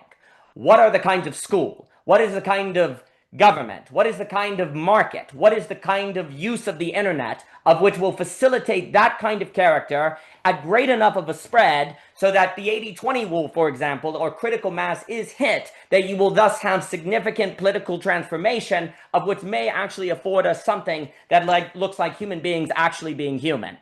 Mr. Dimitri. Okay, so I'm writing an article that could be seen as an answer to this, but of course it's not going to be satisfactory, because then I would become world emperor and that would be really terrifying. But anyway, so I think, you were talking about, what kind of political signifier do we come up with? In the French Revolution, the whole bourgeois thing was freedom, right? And then the Marx and Engels, and they were like, oh, what if we just say like communism? And we're like basically doing liberalism, but then like, going even further with it, like Chris Catron will emphasize, communism is built on liberalism, and it wants to extend and universalize and actualize liberal values to a greater extent.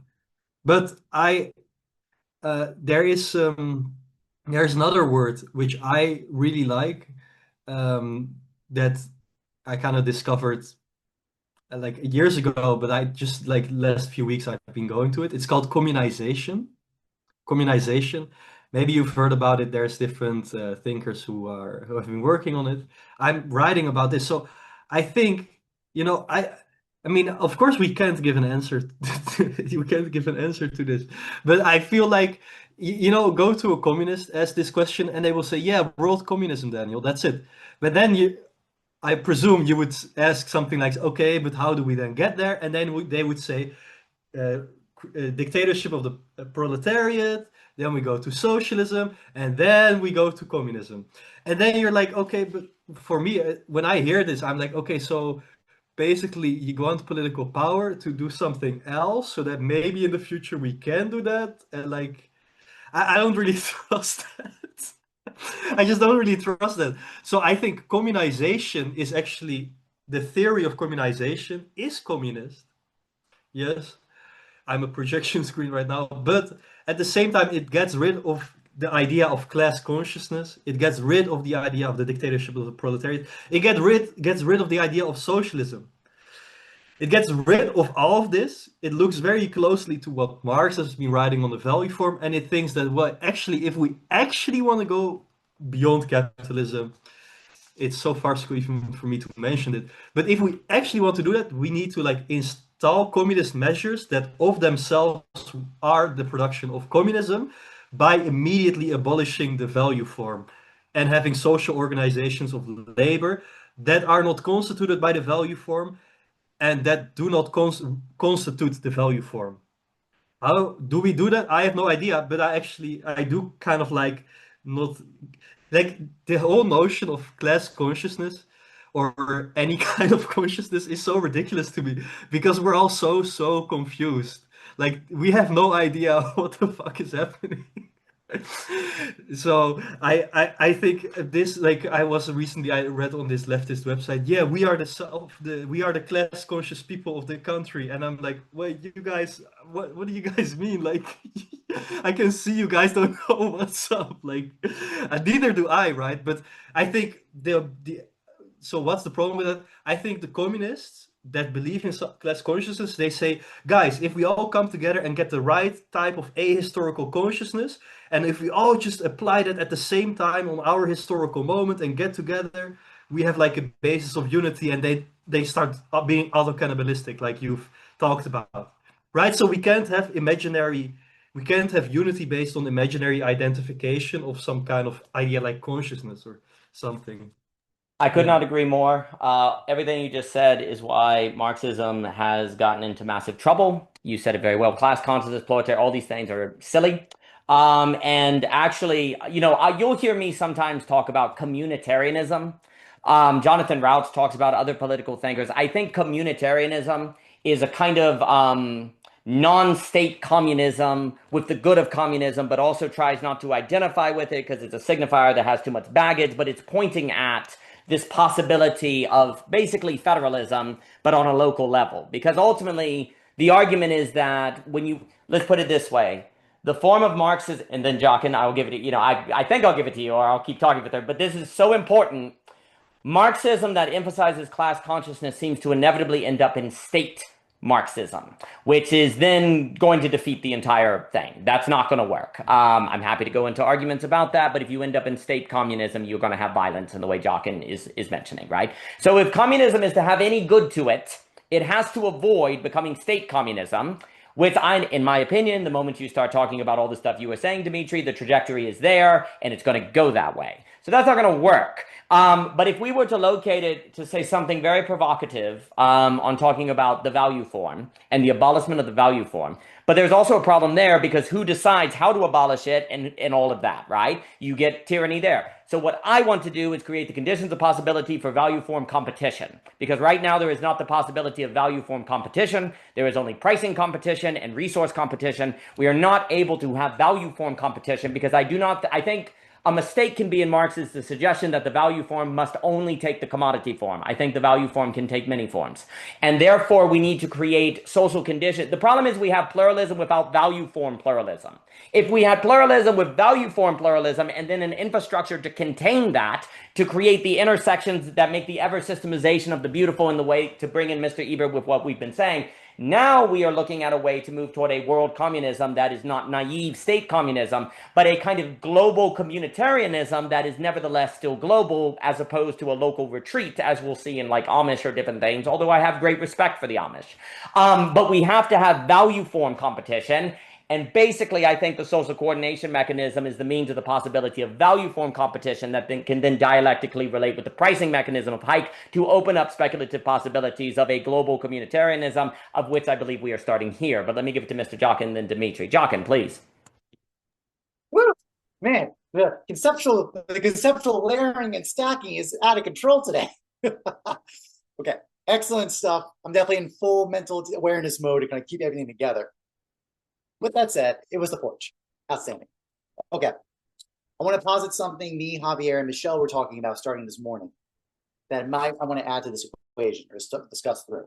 We're trying to talk through the difference, what is contrary to the algorithm spaces, meaning in the sense of how we have, when we relate to the good and the beautiful, operations of algorithms always orient you towards a vector of good. Some kind of satisfaction needs to be satisfied through an operation of goodness. What would be the contrary of that?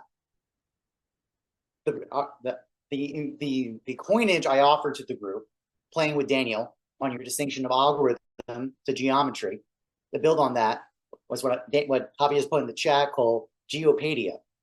Geopadia comes from play. What does that mean? That means that the question of basically spaces, both physical and digital, can be algorithmic spaces or geopadia spaces. What does that mean? That means that algorithms have very clear expectations of a focused intention that's been clarified, and then the question of operization of execution, things like optimization, min-maxing, all these qualities have algorithmic operations.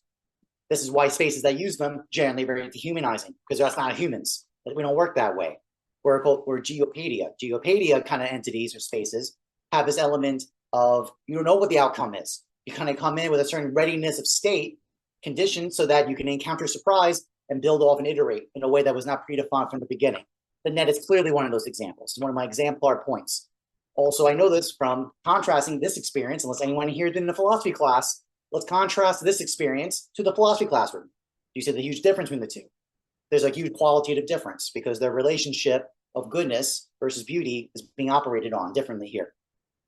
And actually, quite frankly, the stumping ground was like that on 10x mode, in the sense of there was conversations and discussions that were iteratively, explosively good, in the sense of they were causing new possibilities of consideration and thought processes in a way that if everything came in with a preset agenda and we're trying to optimize for a certain outcome, we're not going to get it. So I just want to build on this using this language of distinction, both for digital spaces and physical spaces, of the algorithmic versus the geopadia. Now, I apologize for using a new term. It's a little awkward. I apologize. But I do think it's helping capture some clear qualitative difference of experience, both in physical spaces and digital spaces. And I think especially about that because the geopadia spaces save the human. The human is actually a very critical element of it. Algorithmic spaces don't need humans. Quite frankly, think of the memes like the NPC meme, right? Where people are just NPCs operating. Literally, you could just swap one fungible one for the other. But in geopadia spaces, the individual actually really matters, essentially matters. This conversation cannot be what it is if I wasn't here, or if Daniel wasn't here, or Sam wasn't here, or Espasea wasn't here, or Dimitri wasn't here, or Alex wasn't here. You see now the individual actually really matters because they actually directly contribute to a new possibility that could not have been thought of or cognized or schematized prior to the encounter, but the encounter was brought up. And this requires a certain kind of relationship in terms of a building of trust. Notice the nature of trust is actually very different too. Algorithmic spaces have to be their trust is very fragile and not able to be not very easily tenable to restore. Geopadia spaces do, because there's a kind of boundedness relationship that allows it to withstand it. That'd be my hypothesis. Okay, that's what I got so far. I don't want to take this over with this line of thought, but I'll leave it to you guys. No, I agree with all of it. That for me is what I guess I have in mind. The patia of the play, the spread of childhood, ergo Nietzsche. I also think what you're getting at is what I would point to as costly Deleuze versus cheap Deleuze, that we've had this major problem of how to bring Deleuze and Hegel together without ending up in madness. And I think basically what we are suggesting is a model of which is doing that, to be so bold. Also, what you're saying about, I think what you're describing here is the group. Every piece is needed. It creates a Gestalt that is the only Gestalt that will ever be that Gestalt at that moment of time. And then it becomes indeterminate, to use Alex's, it becomes indeterminate where one person begins and the other ends, but every next episode is determinate as unique from each other, right? So what we have here then is a many in the one, and yet every many is isomorphic like every one, but every one is one of one, right? And then the reason why there's another net episode is because there's always a Gödel point. There is always that of which cannot be incorporated into the consistency that allows the sublation, that makes us want to attend again. And then in re-attending, we're not just repeating, because it's being done in a method by which to have a map that leads to the Gödel point, thus new, all things are new. But that is only possible with relationships of trust and a certain skillfulness of the subject by which to hold the container for the sake of keeping it ever systemizing. And if this is a successful undertaking, then this can be experienced as, I suppose, beautiful, but a beauty that does not leave behind the good of the true, that brings it into harmony with itself, at which point words seem to not be needed, precisely because the words that are being exchanged are actually not really so much words as definitions, but terminology of dance, in dance, as that dance, because the meaning The meaning of the words and the words themselves are one. It was once said, I've always thought about this, and I'll give it to Dimitri. And then I am so sorry. I do also have work obligations, but maybe I can get fired and it won't matter because the love that moves the sun and other stars is always there. Samuel Beckett once said about James Joyce that his goal was to make the word water wet.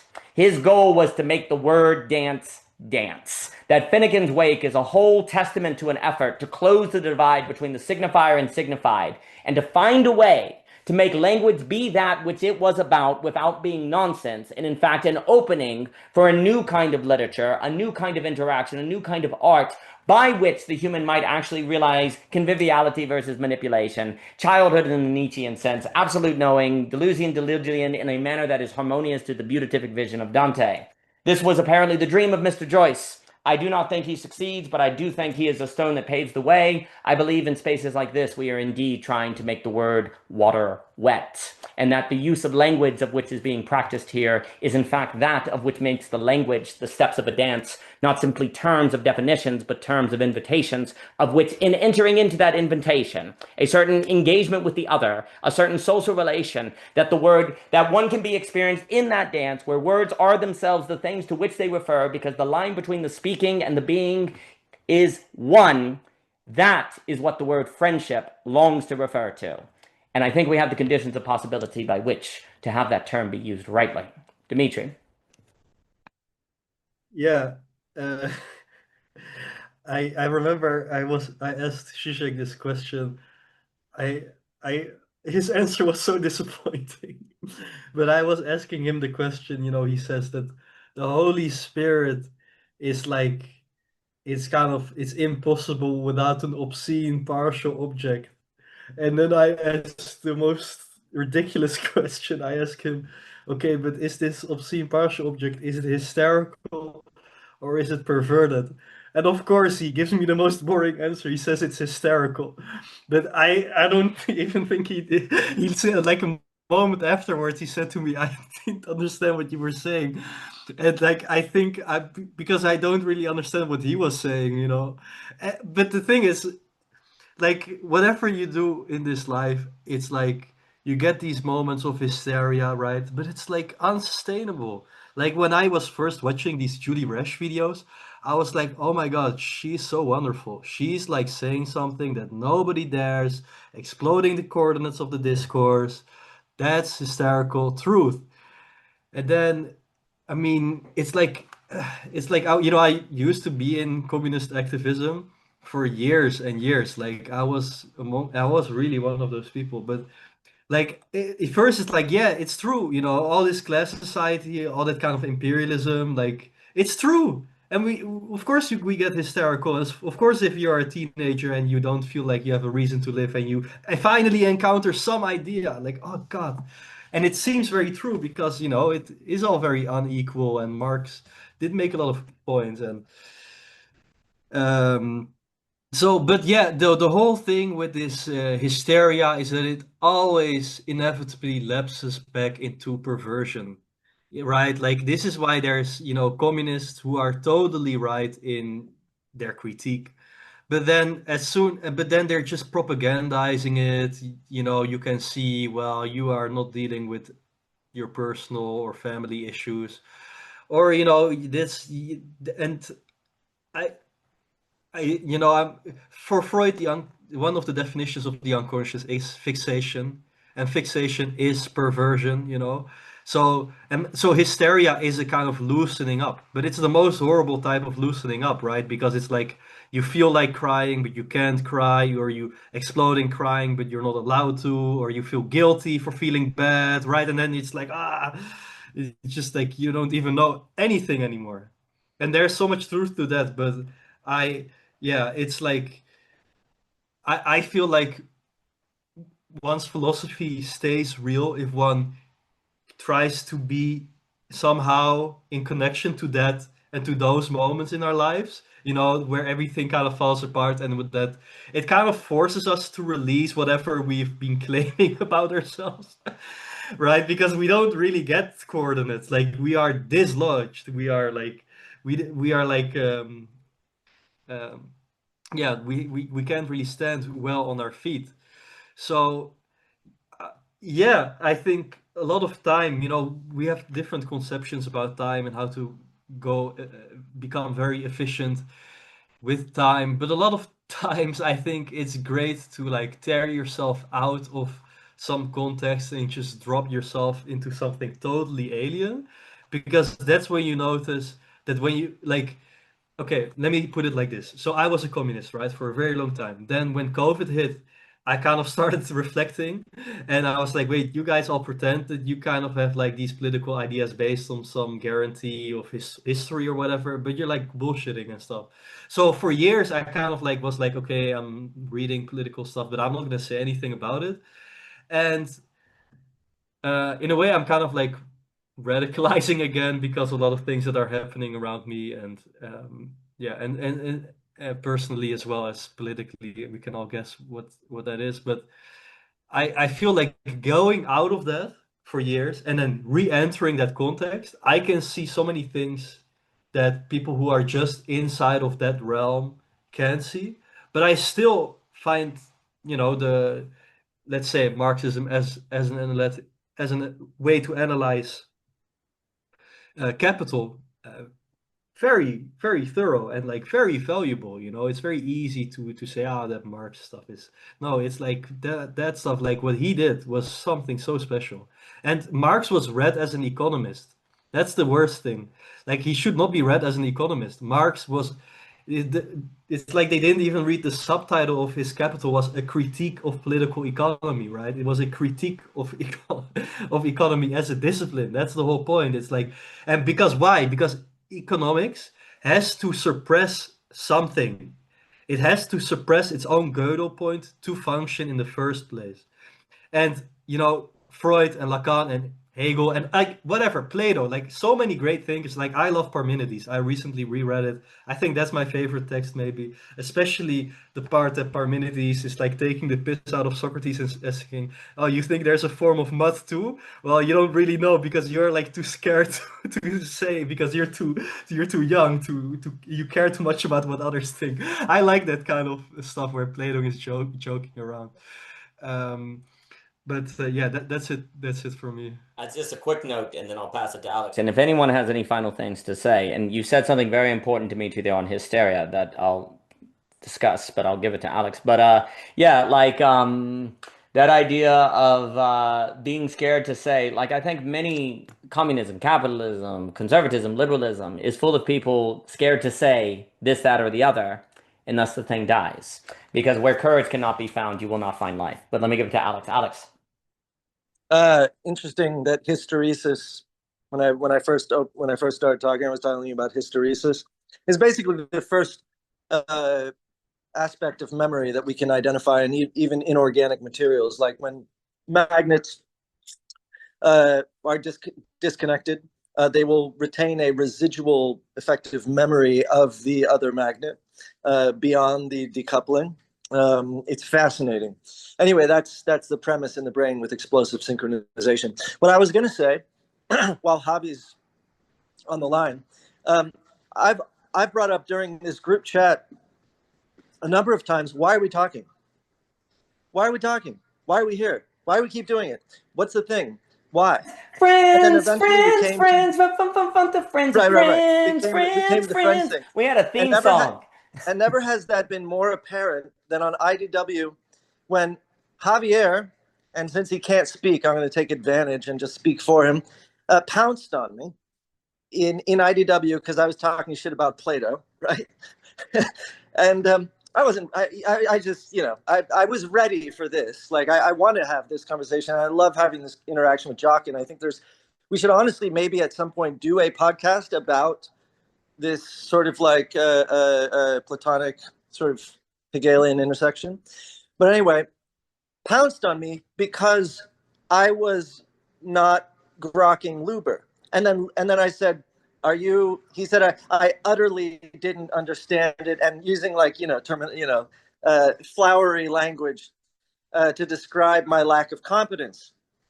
And then I was like, you're going a little hard in the paint. Are you sure you want this heat? And Luber jumps in and says, you know what, Ebert? You've been pretty disrespectful. And all of a sudden, I'm like, actually, this is the wolf pack. This is afforded by the weekly get along happening on the net, right? Now I haven't been showing up as much, so suddenly I'm in the dark. You know, I'm on the outside. But what's funny is, like, if you actually go through our exchanges, like Luber's and my exchanges would be interesting to go through. But anyway, what I just wanted to say is that I actually really appreciate that there was a gang mentality that has been afforded by the net. And I think that that's really beautiful.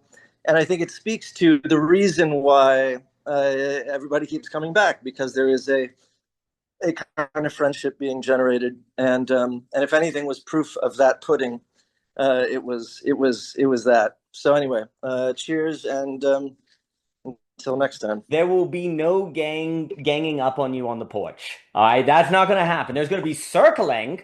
You're not going to be able to escape, but it's not going to be ganging up. Look, like, no one's going to. I'm not happy unless I'm ganged up on. See, Okay? everyone just knew it. This is perfect. Yeah. Well, you know, there. I need a good sword fight. But oh heck but yes. No, this was right. Like, as long soft swords, nerf stuff. Yeah.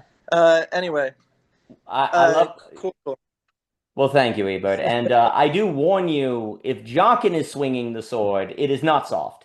Somehow Mr. Jockin, in his 15 years of boxing, to divulge how many years he's done this, has managed to make very soft objects horrifically painful. So that's what the beautiful gets you. So just as a quick note, I love what you said. And then I do have to run now. I'm so sorry. I love what you said about the magnets as this kind of residual, this kind of idea that there's some almost memory.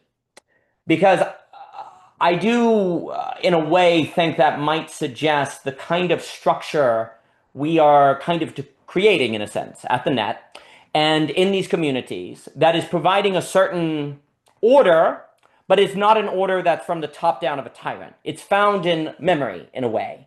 But it's interesting because memory creates habits. So it creates, I'm going to just call it the residual based on what you're saying. I'll have to think more about it. It just came to mind on what you're saying, that these kind of trails, actually, even though there's no one forcing it, there's trails between things. And in that, I do think Dante's dance, of which I ultimately the address of belonging again, belonging in a new way, not a regressive way, is found in the dance of Dante. And the dance has a certain memory, a certain residual, where beauty, good are all together in a manner that moves the love in some other stars. And by what Dante means by love is getting at that. Mr. Ebert?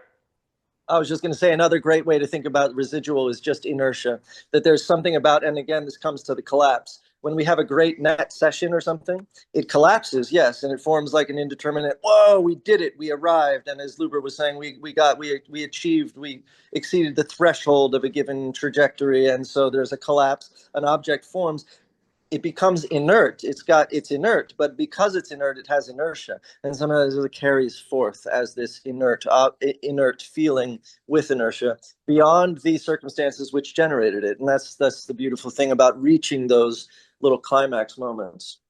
I think that's wonderfully said, and I often think with that, one of the keys to keeping it going, actually, sometimes, this is speculative, I allude that often to all these odd mythological stories of someone looking at, like, there's the story of, it escapes me, where the gentleman in the Torah, he looks over his shoulder, Lot, and his wife turns to dust, or you have Pandora's box and you open it. There's something about keeping the ever systemization that requires us to make indeterminate net episodes, but never look back and say, look what we did. We have to just keep doing it. Never think about, look what we did. Just have it be in the memory to create the residual without us ever acknowledging that we're creating the residual, because that then kills the forward motion. And I think these mythological stories, for me, make me think of freak theory in this way. And I think it is critical. Like, the moment you start thinking about what dance move will I do next, I suck. You start thinking about the next note in the music, you suck. The key is to use the internet, if you will, in a manner that keeps you not thinking about how you've used the internet, to keep you looking ahead, not back. And I think there's something about friendship that is necessary for that possibility, to create a certain self-forgetfulness in the activity where you don't over-reify the content creation at the expense of the relation calibration. And with that, I will, I just wanted to say, lastly, Dimitri was speaking about hysteria in Lacan. I think we can just, everyone, basically, if you grant it, hysteria here, we might just want to think about as the divine madness or flow, or this kind of excess of time, where time speeds up, you don't know where you are. It's like, so just think of hysteria as that certain, the best parties, if you will, right? Basically, as Dimitri was pointing to, whether it be conservatism, communism, capitalism, pick your own adventure, eventually the hysteria destroys it. It can't contain the hysteria. Something occurs where the hysteria falls into perversion, which is another Lacanian term, which we might associate with a certain enjoyment in one's own debauchery or failure. You come to enjoy the perverse, if you will. Much more must be said on that. But what Dimitri was pointing at is the idea that successful political movements, and I'd say every movement, has a certain hysteria to them, which we could align with divine inspiration, excitement, imaginary possibility. They wouldn't get off the ground if they didn't. So hysteria is not bad, actually. It's actually very good. The problem is we, time and time again in history, have seen hysteria simply fall into perversion. I think this is the case because I think hysteria without friendship falls into perversion. For hysteria is something meant for others, not ourselves. And if we don't have friendship, hysteria falls back to be something we use for ourselves, and thus it becomes perversion. Hysteria, or joy, is something that is meant for others, not just for us. But that means if hysteria is not to, lead to what I would call self-effacement in any and all possible political, social, or economic projects, it will require a social environment in which friendship is afforded and possible and sustainable, of which I do think the internet actually makes possible today in ways that was not possible in the past, so much as it is used for this kind of thing, as opposed to content creation. Not because content creation is bad. In fact, if you're doing this kind of thing, it will leave a trail of content. It's that you don't look back at the content like Lot did and lost his wife in the story. The content is that of which is simply the necessary memory of the creation of friendship, but it is never to be confused as the thing. It is the trail of the memory of the thing that is the friendship. And if we are not capable in our world today of creating an infrastructure where we just might be more capable of friendship than less, then over and over again, we will simply find that joy turns into a hysteria that falls into a perversion, and what we enjoy in ourselves, and one could say damnation, is one enjoys themselves at the expense of others. So I appreciate everyone being here to work against that temptation of self-enclosure into a self-enjoyment that is ultimately self-destructive, to instead try to work for the conditions of possibility, for the friendship of which is indeed the love that moves the sun and other stars. Thank you all. It has been a treat. Enjoyed it.